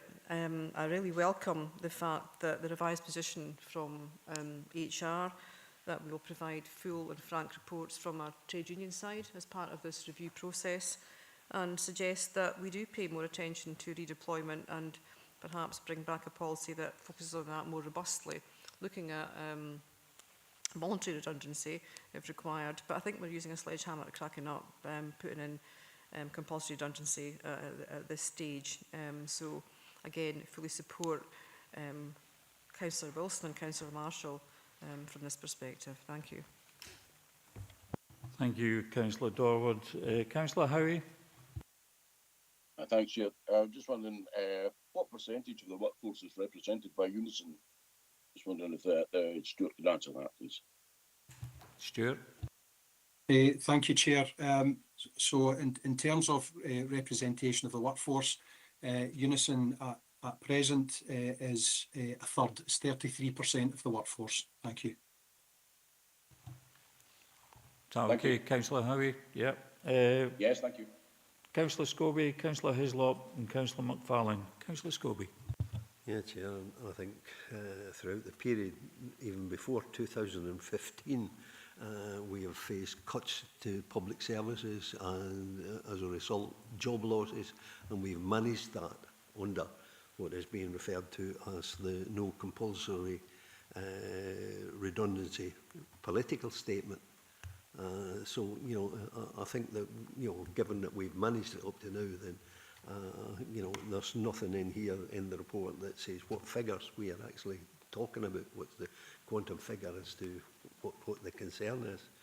And I think that, Chair, and I heard Stuart speaking in terms of what the trade union responses have been, but we've got to get it right. We continually say that the employees are our biggest asset. So we've got to get it right in terms of what the trade union's responses are to this change, if it's ever to be considered as a change, which I hope it doesn't, that we've got to get it right. So I think that we should maybe look at this again and a more fuller report with exactly what the trade unions are saying, and also recognising that we have managed it up to now, and we need a lot more information before, you know, we should even consider any change whatsoever. Thanks for that. I've got Councillor Hislop next, and then Councillor McFarlane, and then Councillor Thompson. Councillor Hislop. Chair, if we don't agree a move from the current position, what actually happens with the things that are in here that are actually beneficial to the employees, i.e. things like once they move, redeployment support programme. I take it that won't go ahead either, so they'll just be left to get on with it themselves, or with what we currently do, rather than actually upskilling these people. Because if we don't have, I think it's under the implications and risk, the financial realignment because of the fact that people have left the organisation, where does the money come for the benefit parts? And are we saying that if someone is moved into redeployment, we're not accepting the salary conservation for a year? Because one, I think, you know, has to come with other. It's, are we rejecting the whole policy, or are we picking and choosing? And what is the financial implications of picking and choosing? Because there's no figures in here. If we implement just the benefits, what does that mean? And will the 20,000 or whatever it was in HR, OD, etc., that we saved last year, will that cover the cost of making these improvements to our staff's future if they get the chance to go from one position to another? Thanks. Who wants to pick up on that? Stuart? Thank you, Chair. You know, when we designed the policy framework and we took the learning from other councils and best practice, we understood that the existing political commitment would be a very difficult area of consideration, but we also recognised that we couldn't ignore it, because redeployment is about moving staff from one job to another. It's fundamentally about retention, but inevitably in some rare occasions there may well have to be an exit strategy associated with that. So it's our job to present the information to say this is an issue for consideration, and then it's clearly up to members to decide which approach they wish to follow, and that's entirely acceptable. So when we designed the policy framework and we had those very open and frank and you know, detailed discussions with the trade union partners, then we knew that they would come from a different perspective. You know, and our perspective is very much to try and balance the organisational commitment with supporting the workforce and ensuring that we deliver on future savings, that we ensure that we apply all of the measures that we have, and they've already been referenced around voluntary and other organisational measures. So when we looked at the policy itself, you know, we know that there are a number of improvements within the new policy framework, and any references to redundancy of last resort could be straightforward in terms of their removal until members wish to reconsider that position. And that way employees would then benefit from the new policy arrangements going forward. But if there's no decision to do that, then obviously we have to go on the basis of the current policy. Thanks, Chair.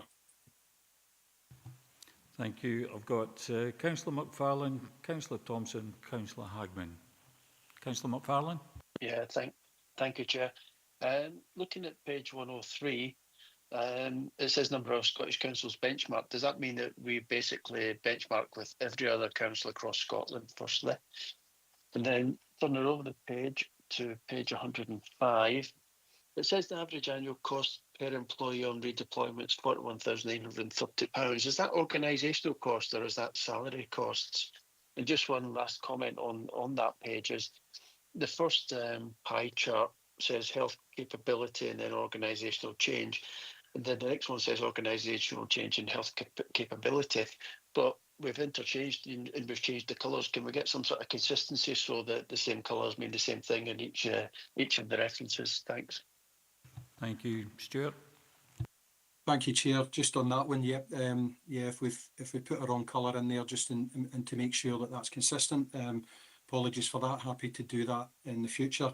In terms of the salary costs that were used, they are salary plus organisational costs, so what we call the on costs. So that would be a combined total of cost.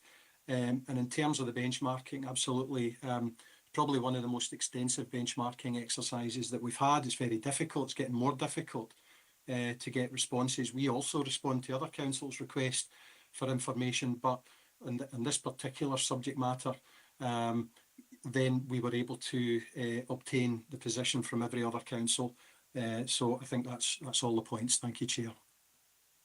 Thank you. Councillor Thompson, followed by Councillor Hagman. Thanks, Chair. I mean, just listening to the discussion has been interesting, and I'm looking at this, particularly 4.17.11 on page 74. This is the one that I have no significant objection to us taking forward an updated policy, but not that bit. And I think there's something about the, it's 10 years on, maybe it's about time we re-articulated our commitment to a no compulsory redundancy policy, because it is quite hard to find on the council website, for example, if you look back through the reports, etc. I think we all understand that that's our position, but it would be helpful maybe if we restated that, and maybe this is the appropriate committee to do that, if that's the delegation. I think we do approve policy here, so I'll maybe take advice on that from either governance or the executive director. But I would support, if that's been put forward, that we restate that commitment to no compulsory redundancy. I'd be certainly happy to support that, because, however, notwithstanding that, I have no significant problem with actually, we need to obviously update and reflect and improve our redeployment strategies, etc. And I don't have a particular issue with any of those per se, apart from the last one. So I'm just sort of wondering, one, is the governance appropriate that we could do that here in terms of that policy statement, if that would be of comfort to members, and also would that position, what we've just outlined, be agreeable with other members if we want to make some progress, but maybe not that, if that makes sense. Thank you, Chair. Thanks.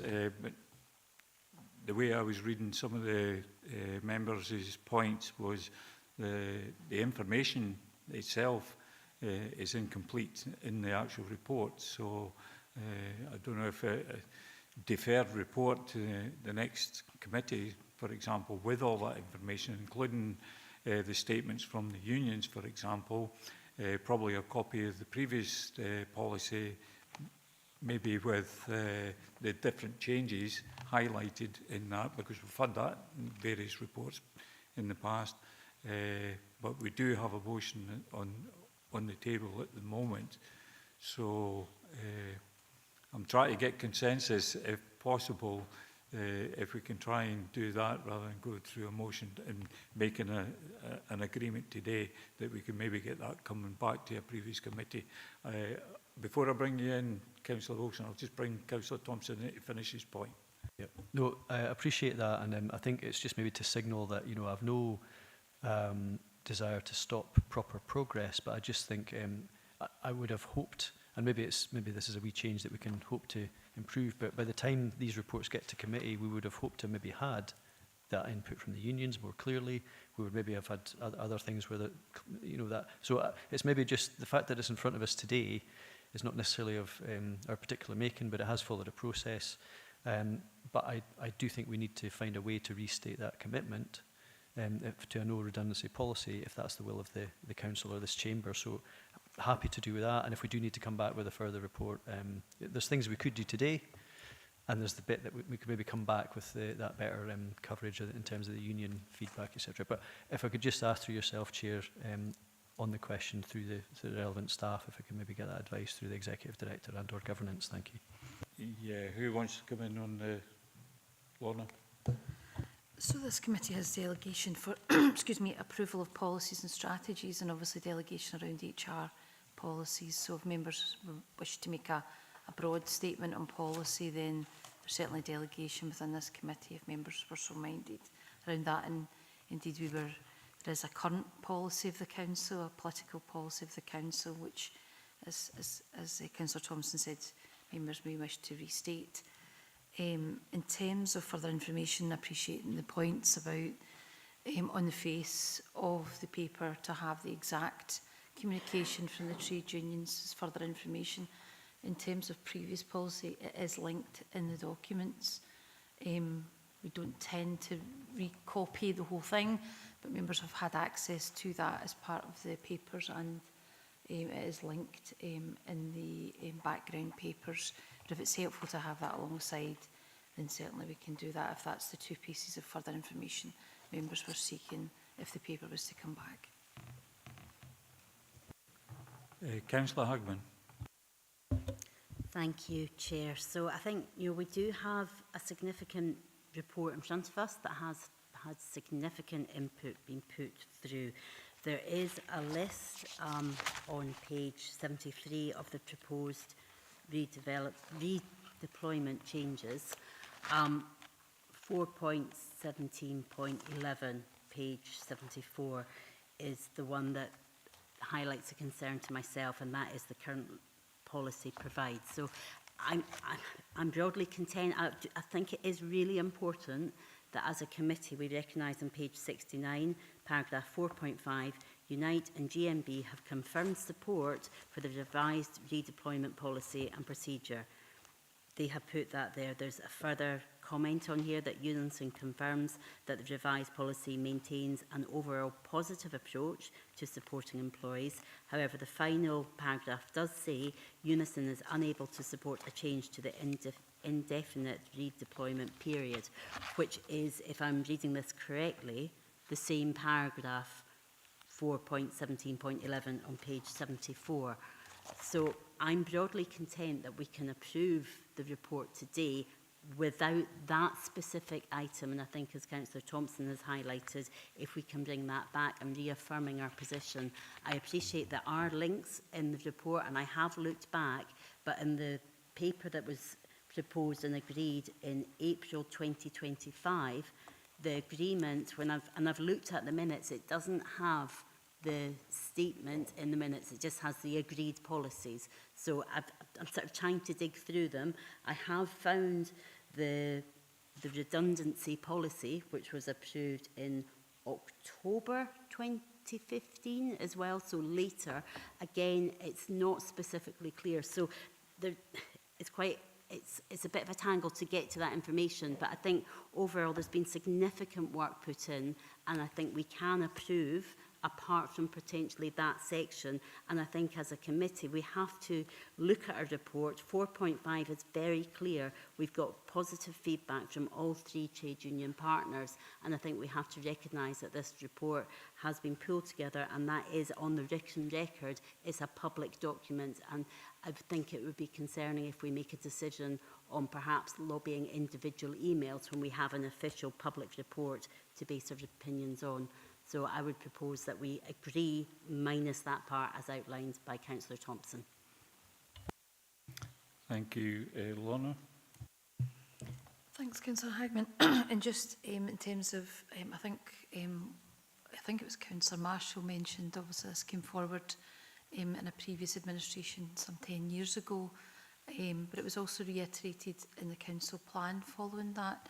So it was a statement of, a political statement that was agreed by the council, and that hasn't changed. And so officers have almost had that kind of overlaid across all HR policies for some time. So some prominence around, if that remained the position for members across all our policies, would be helpful from our perspective, because obviously we're working off memory, and that's not necessarily a good thing. So I do appreciate that, but that has been a position that was laid by an administration, was then adopted into the council plan at that time and became council policy, and has remained the same for the last 10 years. So we do recognise we need to give more explicit provision of that across the HR policies. Thank you, Lorna. I'm looking at the mover of the motion and seconder. After you've heard the debate in the chamber, where do you want to take your motion? Yep, there is some really good stuff in the policy, but as long as we're committing to no compulsory redundancies, I'm happy to take back my motion. Thank you. So I'm trying to get consensus here. Councillor Thompson, then Councillor Hislop. Yeah, no, thanks for letting me back in. And it was, as I sort of set out when I came in, it was just, I'm not otherwise minded apart from the no compulsory. I appreciate we need to make progress, and I do take comfort. I know there's been some lobbying about maybe things that haven't been fully reflected, but obviously a report has to, I suppose, summarise and condense the information so we can read it. Otherwise there would be, tomes, and we know elected members don't like reports that are too bulky, but sometimes there's a good reason for it. But So I'd be, if the mover and seconder are happy, and I think Councillor Wilson did sort of start to indicate that, I'd be happy if this chamber was okay to restate, just to, so it is on record as an action or otherwise, that we do agree that there's a no compulsory redundancy policy as sort of challenged by 4.11.7, whichever the last paragraph was, and that we accept that we can adopt the redeployment policy updates. And if that's okay, you know, I think the key thing is that political statement, I think, which is like, no, this is a council that has a no redundancy policy, and then, but we are prepared to work to improve the systems that we've got. And I don't know if, looking back to the mover and seconder, if that's acceptable, just to, if that helps with consensus.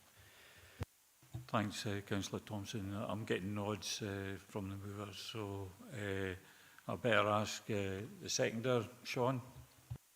Yeah, I've indicated to speak as well, Chair, and thanks for that. Yeah, I'm quite happy with that. If we maintain the indefinite period of redeployment then and reiterate the no compulsory across the council, then I'm happy that there is, as has been said by a number of speakers, there is quite a lot of positive points within the policy, and I think it'd be fair for us to kind of monitor that and see what effects that has if we pursue without without actually while still maintaining the indefinite period of redeployment. Thanks very much, Sean. So I've got Councillor Hislop, final word. Chair, I disagree with this. There is no information to tell us what this will cost the council if we don't implement the policy in full. And it's quite clear within the implications and risk that the proposals that we are possibly about to agree will increase financial costs to this council, which, as the last line says, will redirect funds away from frontline services, something earlier on today we actually said we wanted to protect. And here we are taking money out of frontline services to keep somebody in a position which, unfortunately, we as a council have made redundant. Now, whether you like it or not, when we cut services, we make that position redundant, but we keep the person on. That's a cost to this council. And there's no information to tell us what the policy would cost us if we don't implement the full policy as per 14.17.1 to 14.17.11, the changes. And without that, I don't think it's a safe decision we are making, because we are taking a decision that doesn't give us the full facts. This has been based on a piece of work, I think it's been about a year or so that the team have been doing it. They went out and researched, and other councils are taking different views. I realise it's not maybe the popular one in this council. However, I think there is a necessary point here where if we wish to develop our staff to allow them to go into other areas, we need to take the hard decisions as well. And I would move that we actually take the redeployment policy in total as an option. Thank you. And here's me thinking we were going to get consensus, but you're entitled to that. I'm looking at probably governance here. Vlad. Thank you, Chair. I absolutely take on board the point there in terms of there are changes that are being proposed that may have cost implications, which are maybe not potentially spelled out as such, but that was part and parcel of the kind of consideration of the overall policy and that redundancy of last resort. So I take that on board, but I think we can certainly, in terms of, you know, we're in members' hands in terms of decision making, and I see that in essence there is a statement which I think has that no redundancy, compulsory redundancy political statement reaffirmed. That's very clear from some of the members today. In terms of the policy, it could either come back with further information, and there's been various members asking for further information, or we can apply it as it currently sits with that kind of menu that's in front of you. Otherwise, the only other option I can think of is, in essence, that we are implementing that policy, but obviously coming back with any particular risks and implications, and in particular financial implications that we may have as a result of implementing this new policy. And I think I absolutely take on board Councillor Hislop's points around we don't have that fully captured within this report, simply because it was a whole policy that we were putting in front of members. But I see Stuart's got his hand up, Chair, so if it's okay with the Chair, I'll, through the Chair, I'll pass on to Stuart. Thank you, Vlad. Thank you, Chair, through you. You know, obviously the discussion and the debate is for members. However, if it provides an assurance to take matters forward, what we have at the moment is that we have a no compulsory redundancy position. So therefore, the people who are currently moving into redeployment have effectively got salary protection under change management for an indefinite period. And based on the conversation, if that's not being adjusted today in any shape or form, then the future would be exactly the same as it is today. One of the points that we did consider was that with the introduction of pay protection and allowing people to review a wider range of jobs, so they might not just be looking for the exact match, but it might encourage them to move to a slightly lower band, but give them a soft landing, then that pay protection would be there for up to 12 months, and then it would reduce. So actually, potentially, somebody would be moved out of redeployment more quickly than is currently the case. And there's a potential for a reduced cost rather than an increased cost based on today's model. Hopefully that helps. Thank you. Thank you. I've got a few more speakers. I thought we were going to get consensus here, but I've got Councillor Marsh, Councillor Slater, and then Councillor Johnson. So, Councillor Marsh. Thank you, Chair.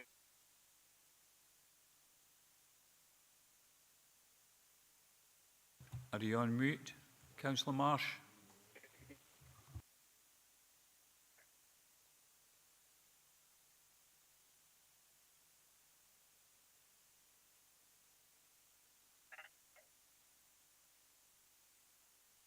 I'll come back to you, Councillor Marsh. I think we're struggling to hear you in the room here.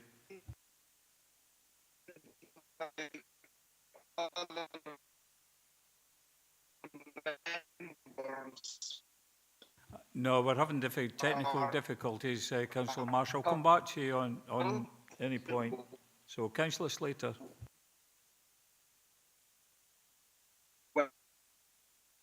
I think it was a legacy hand, sorry. Apologise. Okay, legacy and Councillor Johnson. I was, it was just on the back of Councillor Hislop. Has Andrew Councillor Justy seconded? Councillor Justy is not on the committee. He was originally, but he's not now because of the group. Okay, thanks for that. Well, that was really partly why I was asking the question, so for that clarification. Well, anyway, I'm happy to second Councillor Hislop. Thank you. Okay, so got a motion and amendment, I think.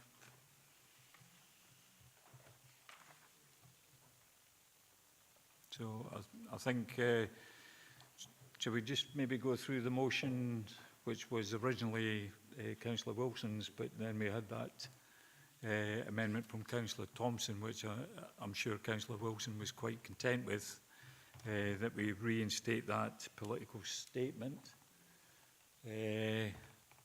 Councillor Thompson?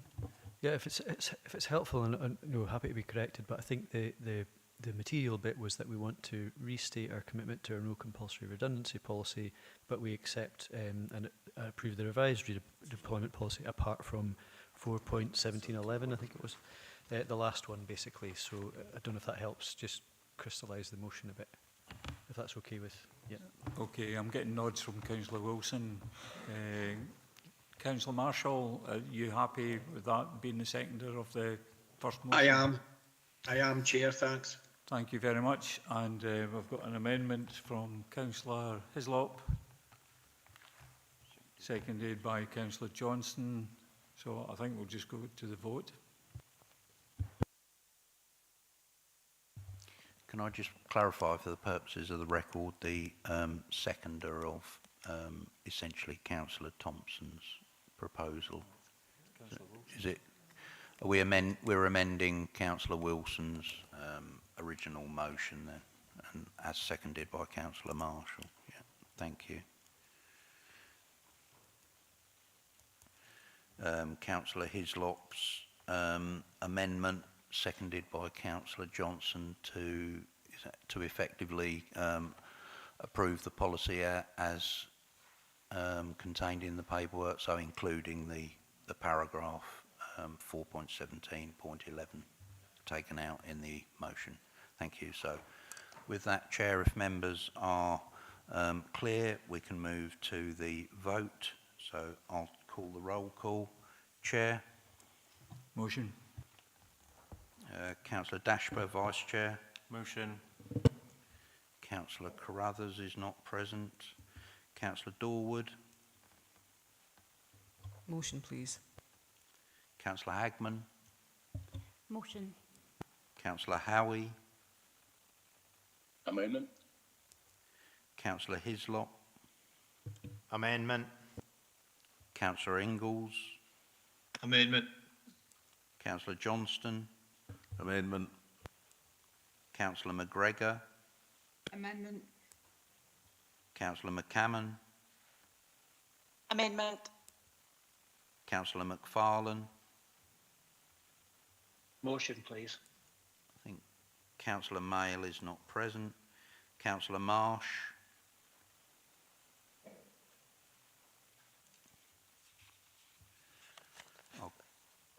I'll come back to Councillor Marsh. Councillor Marshall. Motion. Councillor Scobie. Motion. Councillor Slater. Amendment. Councillor Stitt. Councillor Thompson.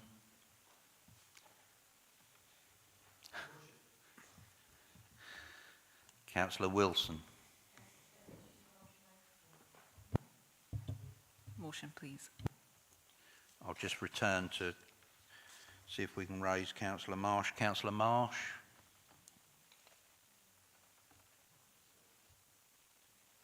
He's having trouble with connections. I think he's putting stuff in the chat. Yeah.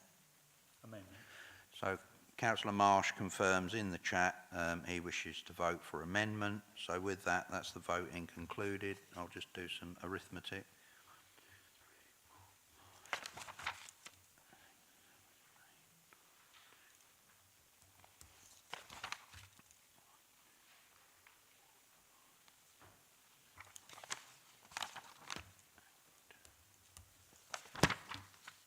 Just double check my numbers.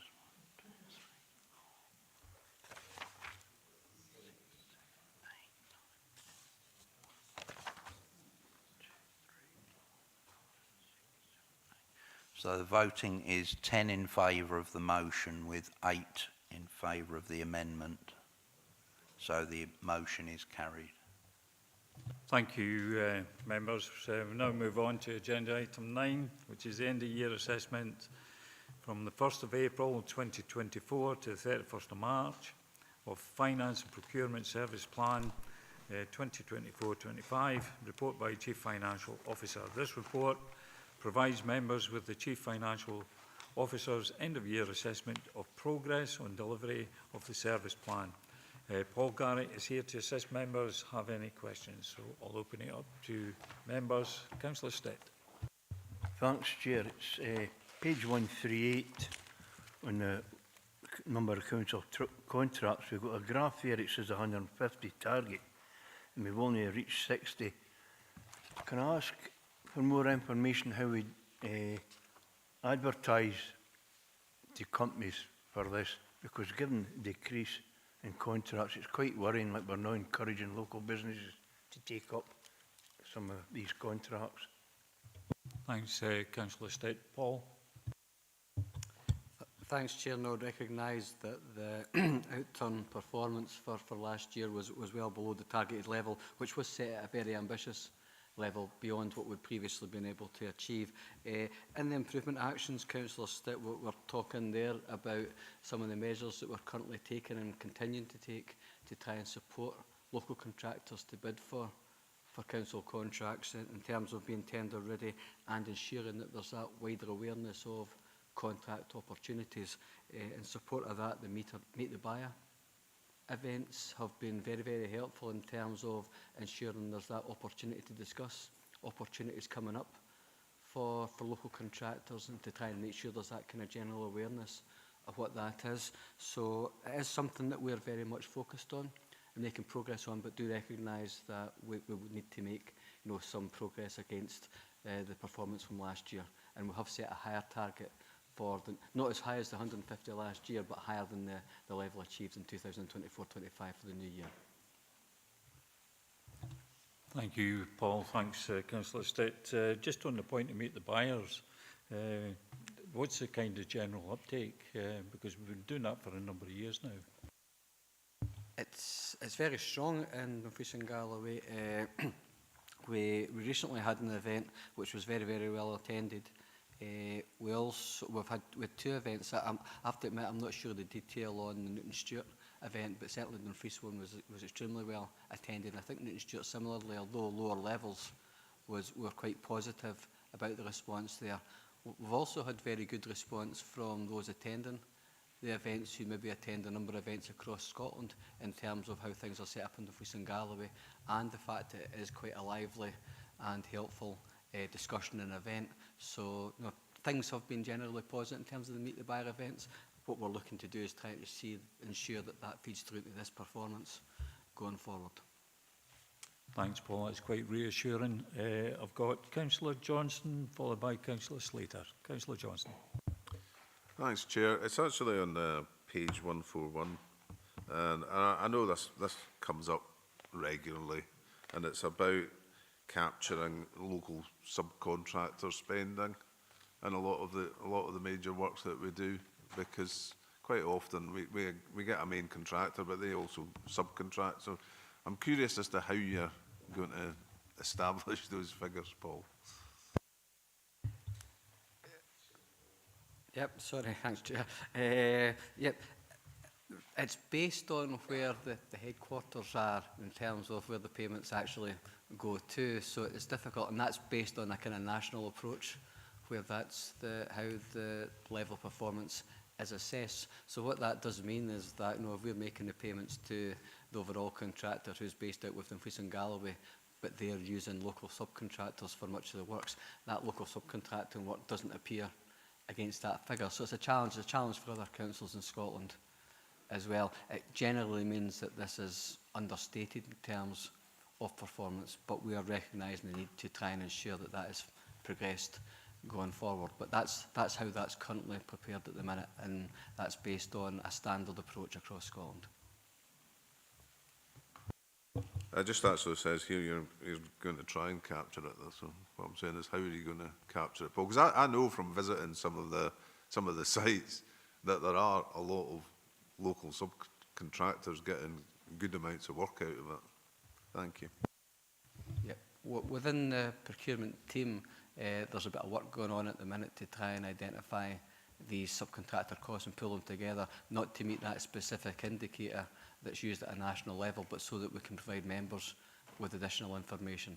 If you remember, members agreed through what was the Finance Procurement and Transformation Committee an enhancement to the central procurement team, including an analyst position, and we're using that role to try and develop some of this further information. So it'll not directly impact on the national indicator, but it'll allow us to bring better information back to members as part of the quarterly procurement performance reports. Thanks, Paul. I'm getting thumbs up from Councillor Johnson. So I've got Councillor Slater. Yes, thank you, Chair. Just as Councillor Hislop said there, there is large contractors, but they tend to subcontract a lot more, and that's happening a lot more now. There's more main contractor and the subcontractor.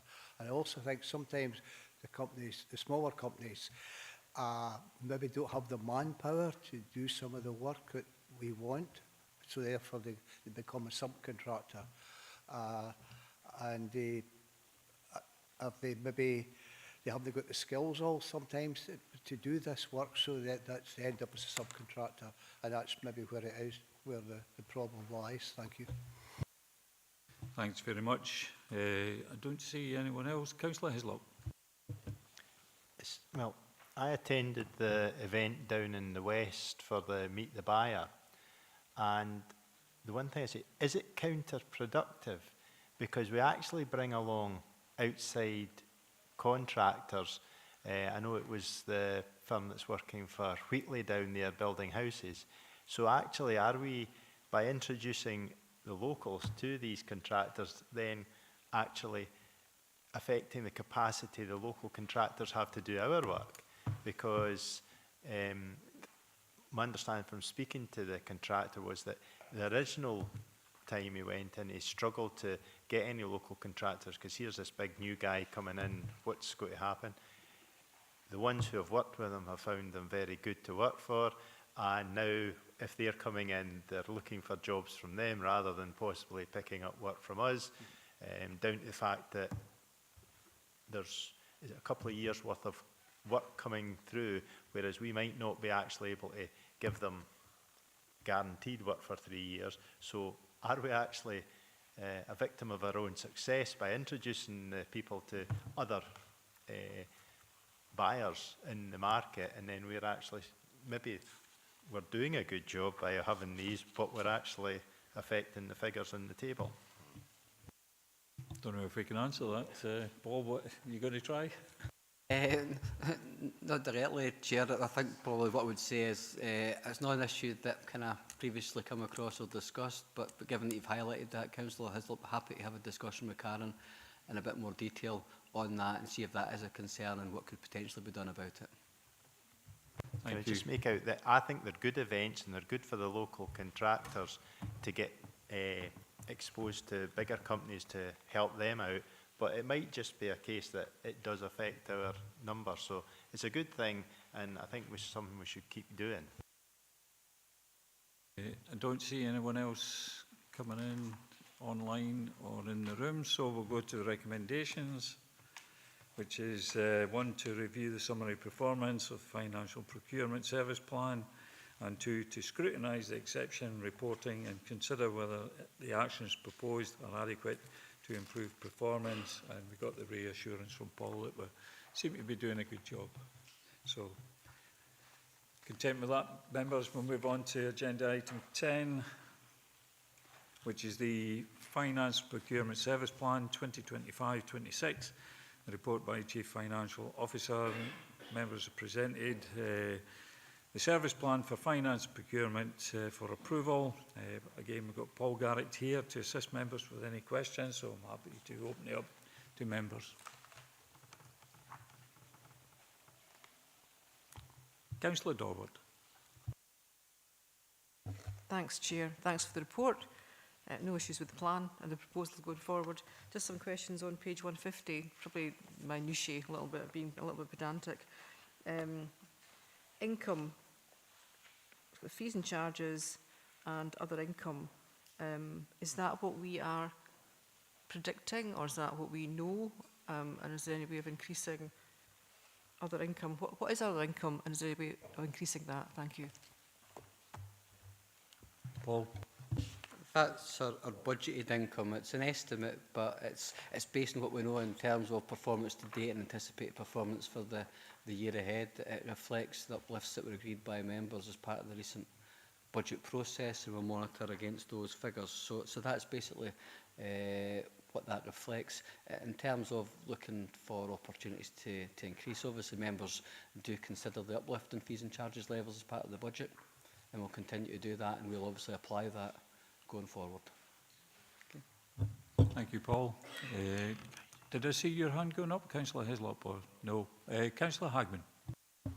Thank you, Chair. It's just really, it's a question of sort of governance and how this goes forward. So I appreciate we've got the service plan for the year ahead before us, and when we look at the details, it's got the timescales and frequencies and the benchmarking, etc., which is all really helpful.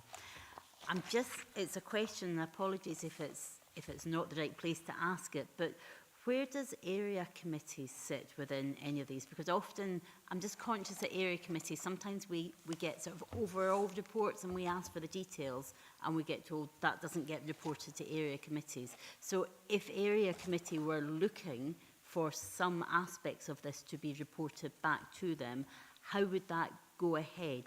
Or is there any crossover there?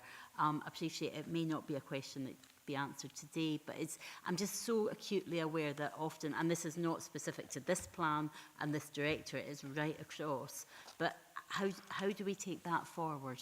Thank you. Paul? Or I'll bring Paul in first and then Vlad. I'll come in. All right, okay. Thanks, Councillor Hagman. So the existing arrangements are that the Service Committee through the Service Plan would be presented with a plan and an indication of where that information might come forward. Of course, there's a piece of work, I think, currently progressing on area committees, where area committees have indicated that they wish to have more deep dives into performance of certain services and around certain topics. So that's currently the position. If members thought there was something that could be provided at an area committee and would be worthwhile, that's still open to them. What I would say is on many of these services, they are region-wide and we don't have local information, but there might be other areas further on the agenda where members have got an interest in and would like to see that brought to area committee, so we're in your hands. But certainly out of the meeting, I'll arrange for a further update from colleagues around the piece of work around area committee reporting to be circulated. Thanks, Lorna. Has that been helpful, Councillor Hagman? Yeah, no, I think it is, and I appreciate that a lot of this is region-wide, so it's not sure, but it's just to try and find a way in there. But I appreciate there's an awful lot of work ongoing across the council, so thank you. Thank you very much. Any other members wishing to come in? Nobody in the room? Nobody online, so we'll go to the recommendations, which are members are asked to agree the Finance Procurement Service Plan for 2025-26 as set out in paragraphs 4.3 to 4.7 and included in the appendix. So we're happy to agree that. Agreed. Thank you very much. Move on to agenda item 11. The end of year assessment, 1st of April 2024 to the 31st of March 2025. This report provides members with the Assistant Director of Governance and HR's end-of-year assessment of progress on delivery of the 24-25 service plan. We've got Vlad Valiant is here to assist members with any questions. I'll open it up to members. Councillor Stitt. Thanks, Chair. It's page 184 and going on to page 195 about review of taxi provision. I notice at the bottom of page 195 it says this project will require to be completed using existing resources within legal and licence. Well, this, I'm led to believe this is due for January, February 2026. Is this still going to be the date? Thank you, Councillor Stitt. Vlad? Thank you, Chair. I'm just looking to see if my colleagues are online in terms of answering that specific question about timing. I'm hoping that Sharon or Jackie could come in on that. Are you online with us, Jackie?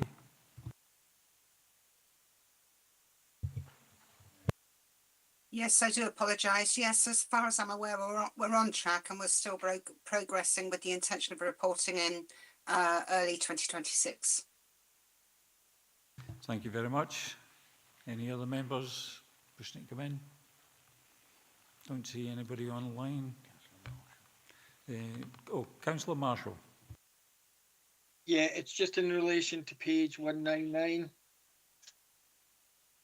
And that's in relation to the design and launch of the new 3-year comm strategy for 2025 to 2027. Just really a general update on where we are with that. It says 75% progress, but it's I'm just wondering when is the date when that will be completed, and particularly with regards to the comms strategy, I can remember in the past the comms strategy also included a media and stakeholder protocol, and there's just been recent instances where I don't think that's been applied. So I'm just wanting to seek confirmation that the comms strategy will also include the media and stakeholder protocol for MPs, MSPs and elected members. Thanks, Councillor Marshall. Vlad? Yes, thank you, Chair. Maybe bring in Dave as well in terms of any specifics that I miss out. But in terms of the comm strategy, yes, that's progressed, and it's probably about that kind of 75%. That would be correct in terms of it's with myself and finalisation through that kind of senior management route before progressing and bringing that kind of launch bit of the strategy forward for members' approval. Within that, I know that Councillor Marshall's asked the point about kind of engagement and in particular stakeholder engagement type scenarios. I think some of that's covered already within the member officer protocol and the media protocol within that, but anything that's out with that, I'm not sure if it's covered as such within this comm strategy, so I'll bring in Dave on that point. Thanks, Vlad. Dave? Yeah, I've got nothing to add to that, Vlad. The media protocol's covered in the member officer protocol. That hasn't changed, and yeah, the comm strategy is with you, as you say. Thank you. Thanks. Has that been helpful, Councillor Marshall? Yeah, but just to come back, because I was looking online, because I can remember when we agreed, and to give example, it's just the media protocol, if there's a minister's visit, for example, it's what the involvement will be with local MSPs, MPs and councillors. So it's just, I couldn't find that. I can remember we agreed a strategy, but when I looked through the council, I couldn't find that. So maybe if David could send me a link to where that is. And it's also in with regards to engagement on issues with the said stakeholders that I've just mentioned, because there's also special briefings, etc. So, thanks very much. I got a thumbs up from David, so yeah. And if any other members wish to have that link, I'm sure it'd be appropriate for it to be sent that as well. I've got Councillor McFarlane and then Councillor Hislop. So Councillor McFarlane. Yeah, thank you, Chair. I'm looking at page 197, digitisation of grants process. It says it was 25% progressed, and the process mapping element was done, and it's now going to be closed. It just seems to me that if we saw there was value in this and we started down that road, why would we just be abandoning it now, having just done the process mapping? And it says now that we're going to have an appropriate business case process. So I'm a little bit confused as to why we as a committee have set this in train. We get 25% down, we do part of the job, and then we just file it as closed and accept that. So I'd like some sort of explanation to that, please. And then on page 203, we're talking about the sickness rates, absence rates through sickness. For teachers, and on page 206, just in general staff. And I'm wondering what plans we have in order to try and get back to what our target is in relation to staff absences. Thanks. Thanks, Councillor McFarlane. Vlad? Yes, thank you, Chair. Yeah, and absolutely take the point in terms of the grants process and what members have in front of you.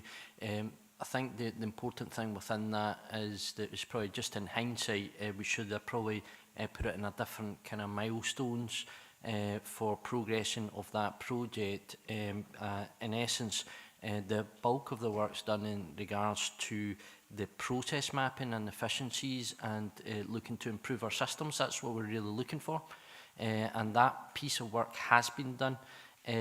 But it was just the way that we reflected the milestones that in essence meant that we would have a platform at the end of it. But as we know, we need to go through a due process of the relevant business case as appropriate for any investment in regards to any systems that we're looking to potentially bring in. So in effect, we've already got the processes there bottomed out.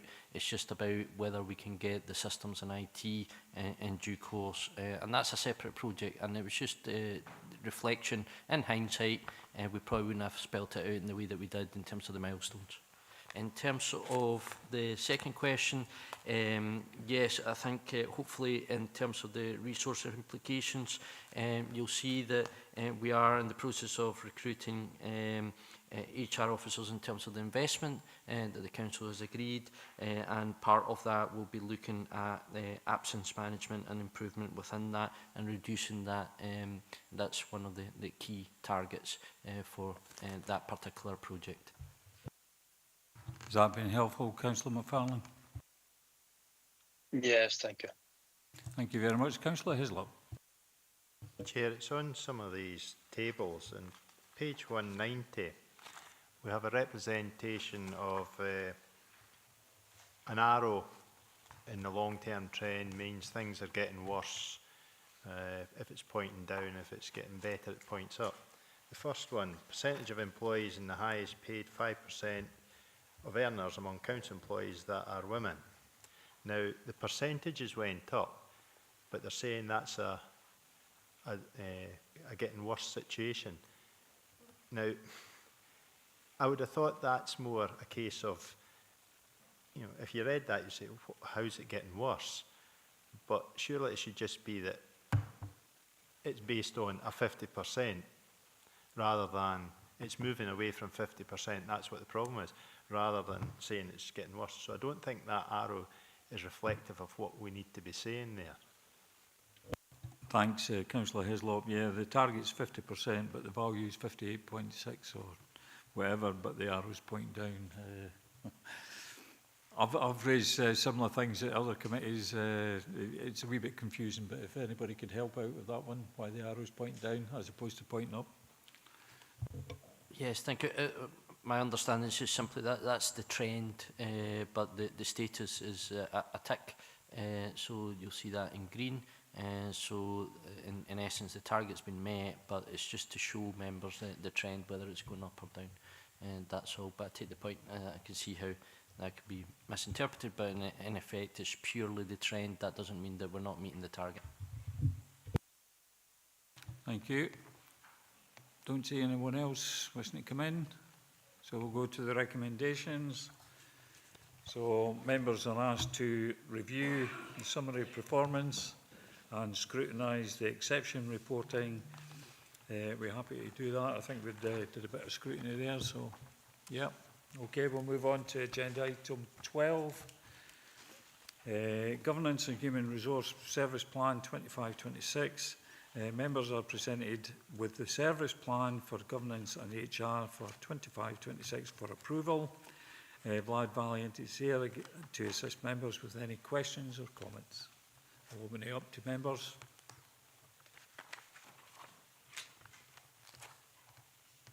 Don't see anyone in the room. Nobody online? Okay, we'll just go to the recommendations. Members are asked to agree the Governance and Human Resources Service Plan for 25-26 as set out in paragraphs 4.3 to 4.8 included in the appendix. So we're happy to agree. Yep. Members, we'll now move on to agenda item 13, which is end of year assessment, 1st April 2024 to 31st of March 2025 of the Assessor and the Electoral Registration Officer Service Plan. This report provides members with the Assessor and the Electoral Registration Officer's end of year assessment to progress on delivery of the 2024 to 25 service plan. We've got Alex Clark is here to assist members with any questions. Happy to open it up to members.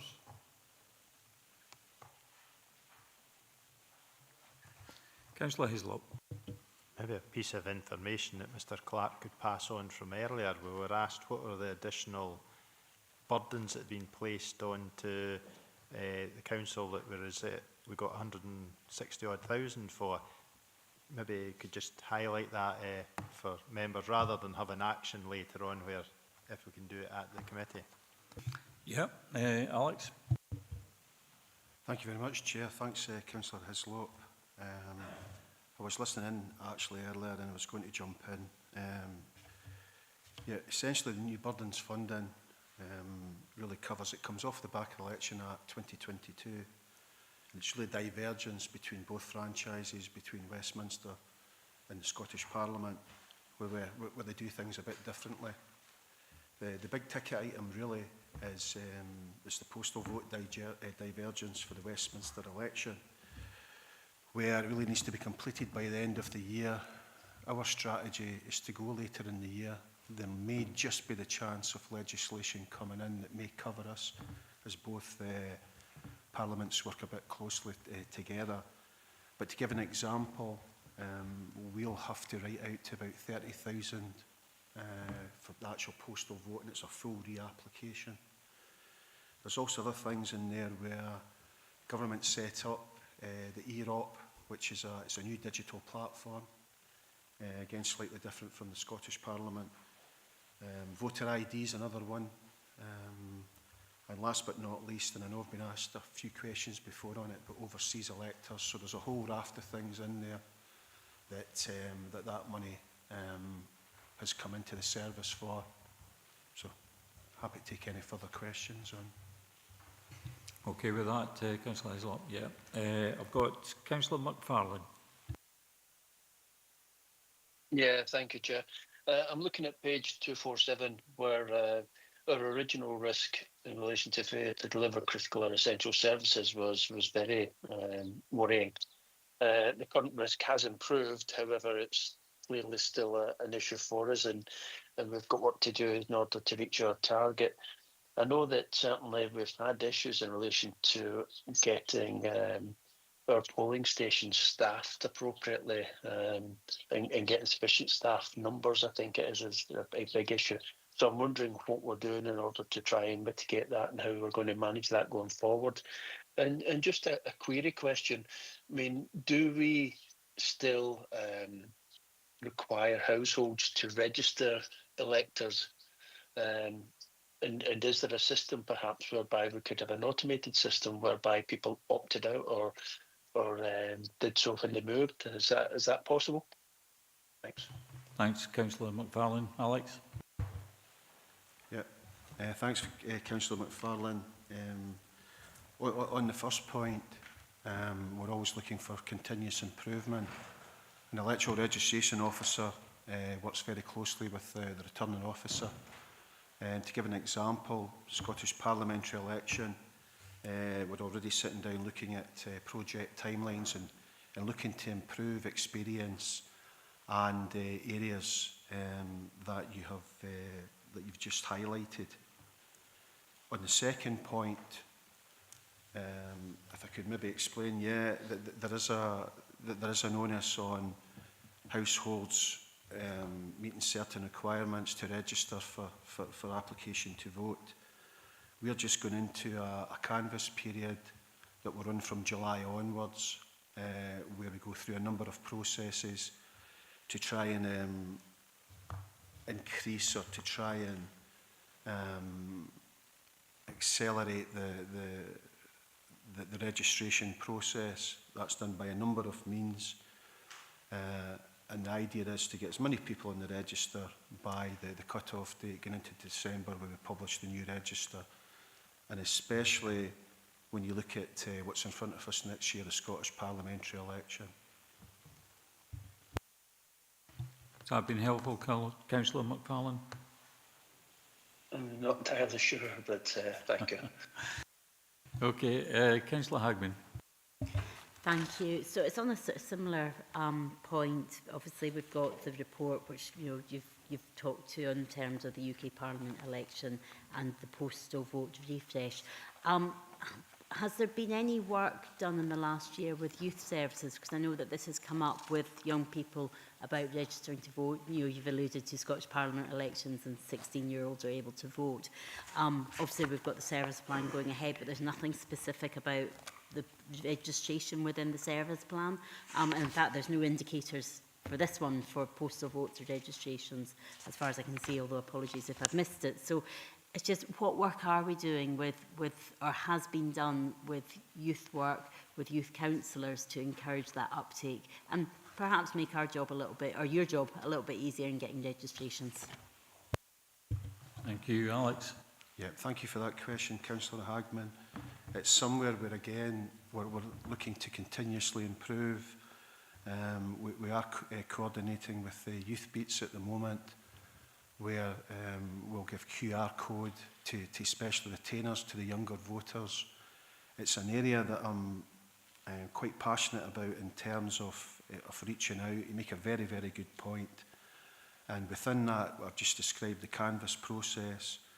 We're also looking to have a sort of parallel process in place whereby it's the whole targeting of what we call hard-to-reach groups, whether that be your whole anonymous elector, the young voter, but also other areas such as residential homes and that type of category. And it's also something that I can maybe take away and reflect upon, where we could put something in to actually maybe to look at our performance and to also look at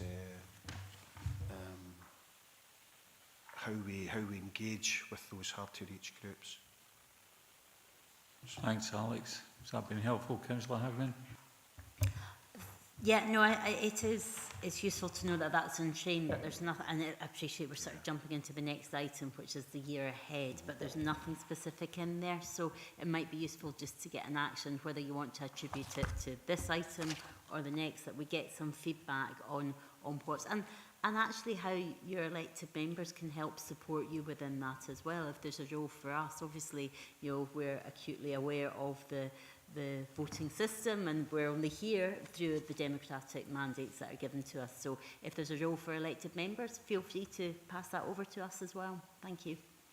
Yeah, thanks, Councillor Hagman. Yeah, this is a historic report, obviously, up until, so maybe that action, we could pick that up on the next agenda item.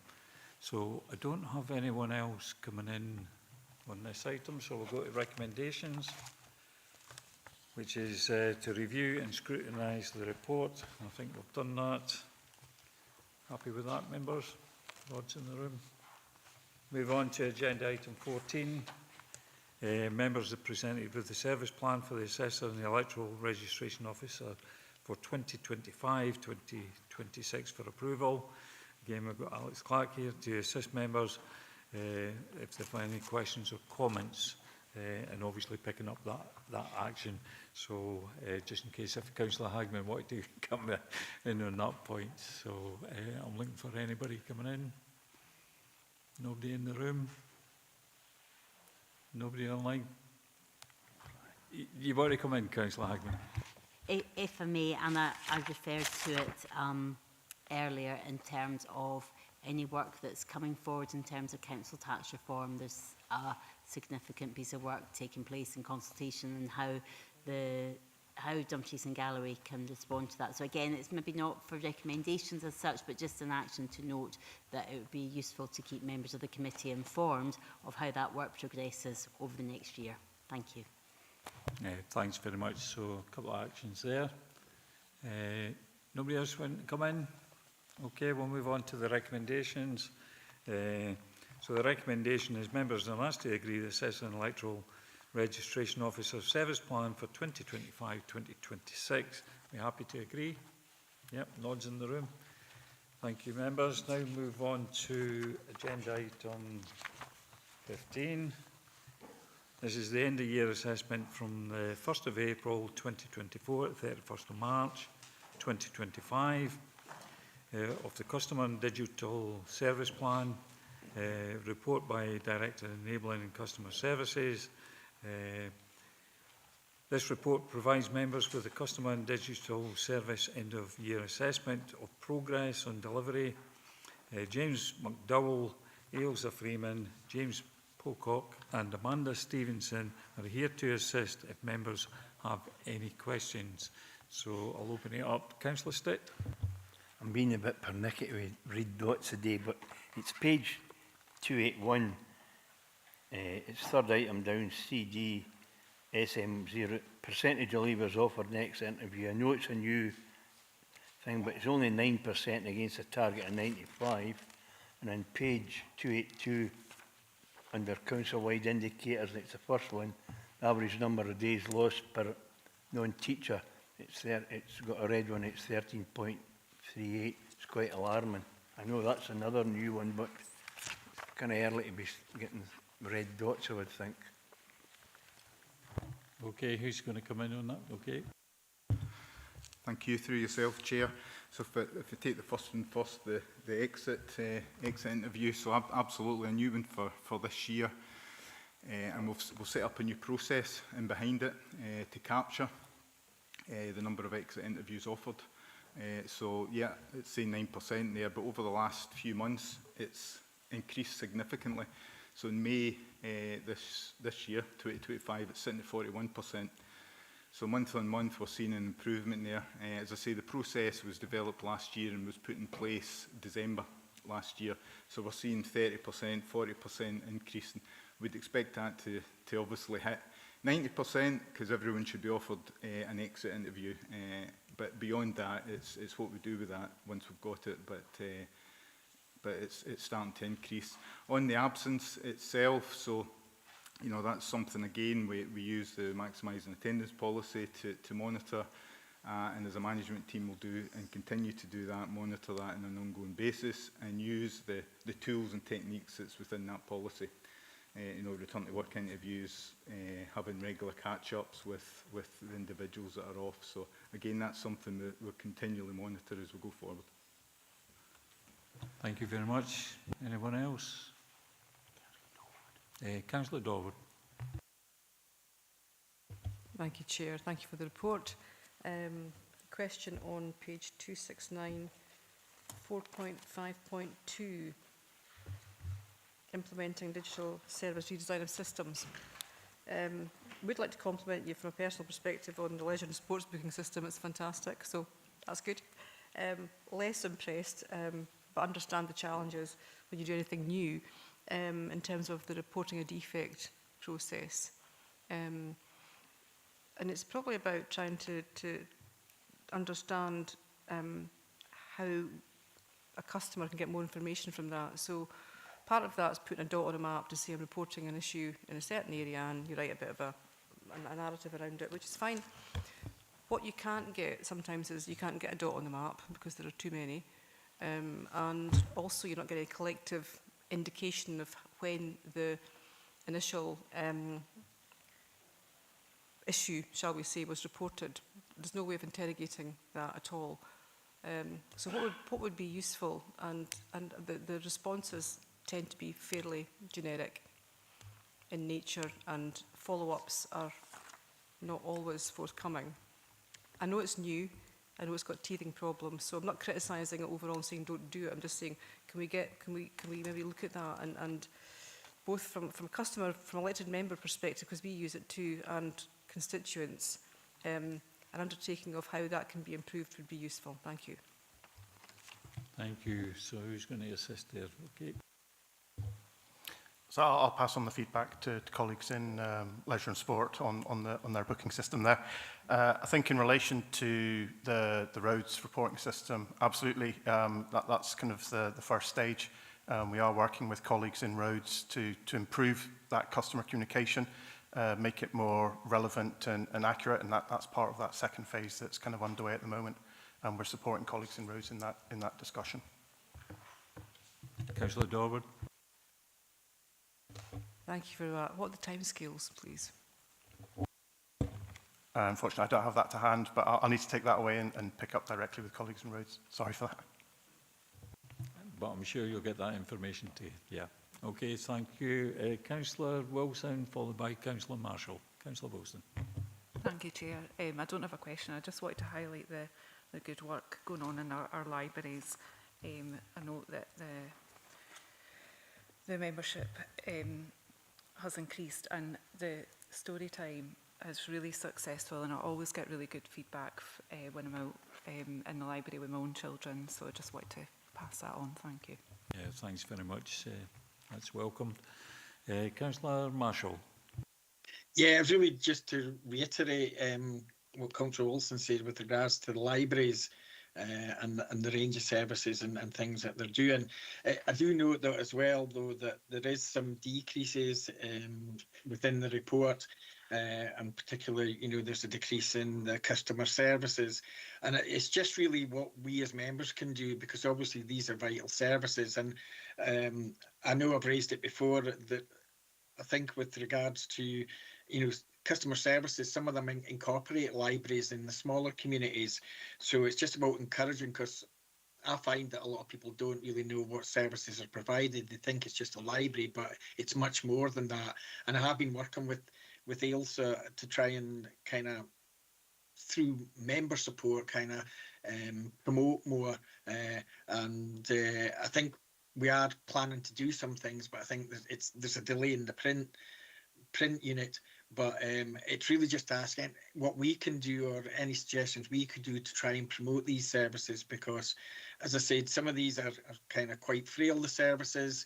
We've got competing demands each year, so you don't want to lose services like this. So I think it's incumbent on members to try and support where they can, to try and promote the services that are on doorsteps, particularly in smaller communities. Thanks, Councillor Marshall. Who wants to pick that up? Yeah, thanks very much for your comments, and thank you, Councillor Wilson, for your kind remarks too. We are in the process of, we do have social media pages, and we do put posts up, and we're in the process of reviewing our social media plan to get a wider reach on that. So if elected members would like to either share Dumfries and Galloway Libraries, Dumfries and Galloway Heritage, Dumfries and Galloway Wedding, and Dumfries and Galloway, we would just be happy for any support you could give us. And we're working currently in the moment on getting a consistent message across all our sites. So Councillor Marshall's aware of that. We've been working on some branding for the site. So we'll get them to you as soon as we've got them. Excellent. Thanks very much. Anyone else? Councillor Slater. Yes, thank you, Chair. It's about the library system, yes. A number of times that the printers, that people go in to use printers, have failed, and they've got to go to maybe sometimes Georgetown to try and get a printer, because that's very important. There was a time in the library, in the main library, there was some faults there. I believe that hopefully the printers were changed. I know it's having a revamp, and that's very important to a lot of people, just to get something copied or printed off and things like that. So hopefully that'll be better for the future. Thank you. Yes, we've been doing it with our colleagues in ICT and Digital, been upgrading our public access PCs, our citizens Wi-Fi, and our printing provision across all of our sites. So that's been a rolling programme. We've been doing that for about 3 months now, and they'll start to see improvements as we go along. So hopefully everybody, she says, touch wood, will have printing availability in each of the sites. That's great. Thank you very much. Thank you. Thank you for that, Councillor Slater. Don't see anyone else wishing to come in, so we'll just go to the recommendations, which was 1, to review the summary of performance, and 2 was to scrutinise the exception reporting. And I think we've done that, so we'll just move on to agenda item 16. Members are presented with the service plan for the customer and digital for 2025-26 for approval. James McDowell, Ailsa Freeman, James Peacock and Amanda Stevenson are here to assist, so I'll open it up to members. Is that a legacy hand, Councillor Slater? Councillor Hagman. Thank you, Chair. So I appreciate we've got a lot of targets, and this is quite a sort of prescriptive report with specific targets, but just in terms of looking at the service plan as a whole, I'm just wondering, is there any comments on how we can link into sort of national projects, how can we develop. I'm just so aware that, you know, digital is fast moving.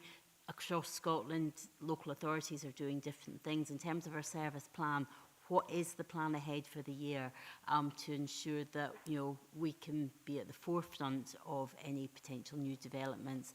And again, you know, how does that get reported back to members? I appreciate we've got the next item, which also covers the progress report, but, you know, this is our service plan going ahead. So is there anything that you can expand in terms of the narrative? Thank you. Thanks, Councillor Hagman. Okay. So absolutely, and I think certainly in the past 6 months, we have as an organisation become more actively engaged with the local government digital office. So we're certainly a lot closer to some of the projects and programmes that they're looking to develop, and our voice there is certainly trying to influence some of those discussions. As you'll see in the next item, the work that they're leading on around about artificial intelligence, with colleagues in information governance, we're engaged in that kind of working group. But I accept that there are other working groups looking at digital that we need to have a seat at the table, and it's just making sure that we've got visibility of those and make sure we've got the right people at the table representing the council at those. And that's certainly something that we'll look to bring back to members through updates in the digital strategy and the digital progress, but also through this plan as well. Councillor Hagman. No, that's really helpful. Again, and apologies to those doing the minutes. I probably should have put a statement of connection just as the COSLA digital lead, working with the digital office. So no, I appreciate that. So I'll just get that noted for the minutes if I may, and apologies, Fiona. Thank you very much. Councillor Slater. Yes, thank you, Chair. It's regarding, obviously, the progression of digital and artificial intelligence. How does the system, how do you cope with the system, obviously, with hackers? It's getting a lot more prevalent, so it is, in systems, and how do you keep them out? I know it's almost impossible to do that, but I assume that you'll be building systems in to try, because more and more people are using it, and the more people use your system, the more chance you have of somebody breaking into it. Thank you. Okay.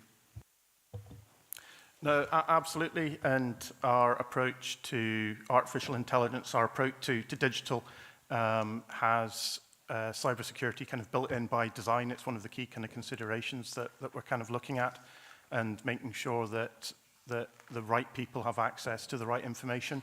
So for us as a council, we'll, you know, our work in artificial intelligence really builds on the work that colleagues in information governance have been kind of leading on about our records management, making sure we've got accurate information, making sure it's permissioned appropriately. And that's the kind of thinking that we'll take through all our artificial intelligence work and all our digital work as well. Thank you. You want to come back in? Yes, thank you for that. But yes, I know it's getting more difficult to keep these people out of the system. And as I said, more and more people in the system using it, there's always the chance that somebody can make an error, a mistake or something like that, and it can cause quite a lot of problems sometimes. Thank you. Thanks very much. I don't see anyone else wishing to come in, so we'll just go to the recommendations, which are members are asked to agree the Customer and Digital Service Plan for 2025-26, as set out in paragraphs 4.3 and 4.7 and included in the appendix. We're happy to agree. Yeah. Now move on to agenda item 17. This is the Digital Progress Report, report by Executive Director Enabling Customer Services, the regular 6-monthly progress update on the Digital Strategy Implementation Plan is provided for our consideration. The Digital Strategy Implementation is intended to help deliver improved customer experience, automation, cost reduction, resource reduction and service efficiencies. The report updates on progress across planned projects that define our digital estate and the implementation of improved secure digital services and supporting infrastructure. So we've got Dave Sawyer and James Pocock are here to assist if members have any questions. So I'll open it up to members.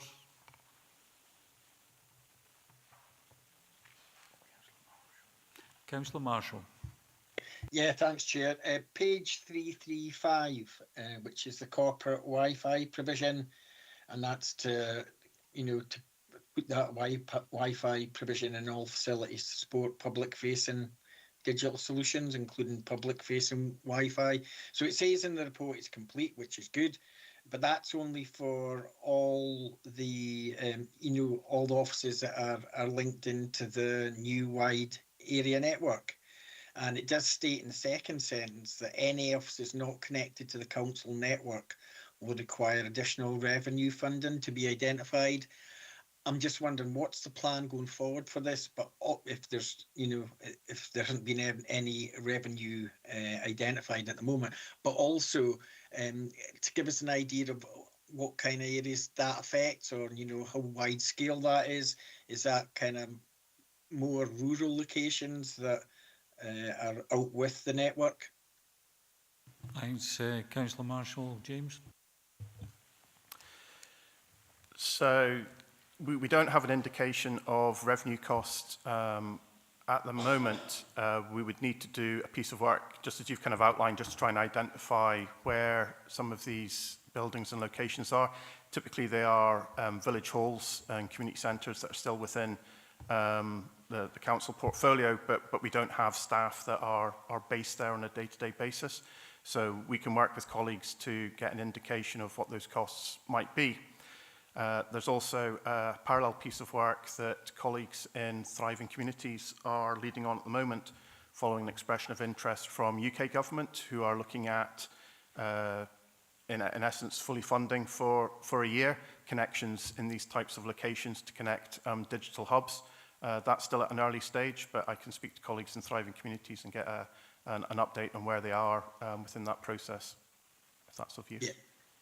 Yeah, and if we can quickly come back, I think James has confirmed what I suspected, so I think it is quite important, especially if it's public facing, that we do have this provision, or try and ascertain, to the extent of, because it does sound as though it's in, very kind of more remote locations, but probably it would be vital to have that kind of Wi-Fi provision in there. So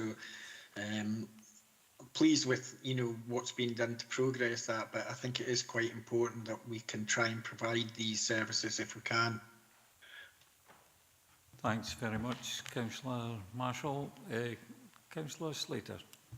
Thank you, Chair. Regarding the digital going forward, will that include better CCTV footage for our town, for our safety and that? Will that be included in that, or is this a different subject to what you do? Thank you.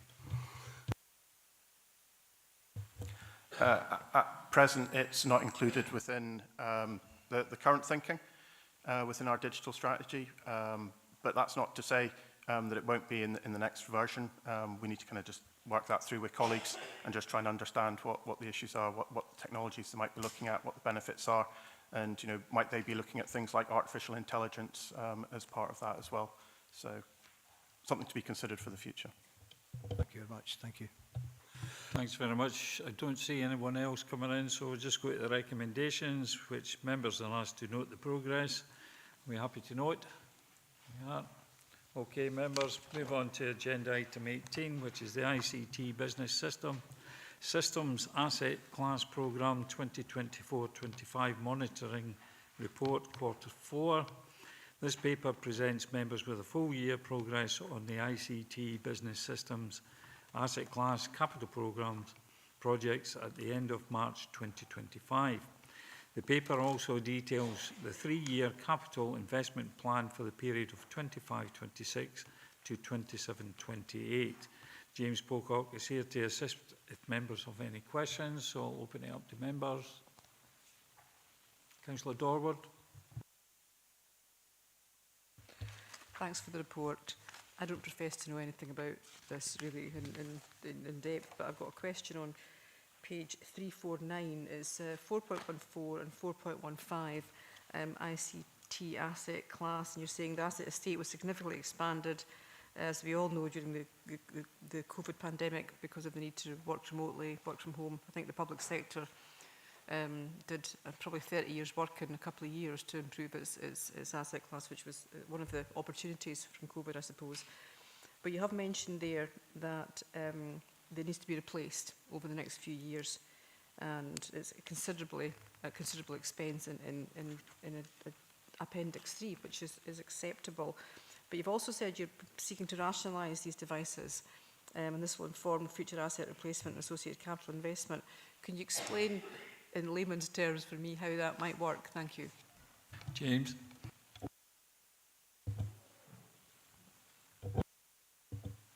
Oh, I'm difficultly working the technology myself. Bit embarrassing. So, for example, during the pandemic, it was incredibly difficult for colleagues to use the traditional phone on the desk that was there. So the easy answer was to issue them with mobile phones. Now, since then, we've upgraded our telephony platform, so we can replace the mobile phone, which is quite an expensive device to replace, with a more cost-effective soft phone kind of replacement on the laptop. So that's the activity that we're trying to undertake at the moment, trying to move colleagues to a more appropriate, lower-cost technology. Thank you. Anyone else? Don't see any hands going up. Nobody online, so we'll just go to recommendations, members. So we're being asked to note 1, 2 and 4 and agree 3. I'm happy to do so. Yeah, agreed. So agenda item 19, any other business deemed urgent? I don't have any other business, so I'd just like to thank all the members and the officers for their attendance and contributions today, and I will now close the meeting. I was hoping to get finished by 1, but half an hour is Thank you, Chair. So Thank you. Thank you, everyone. Thanks, Chair.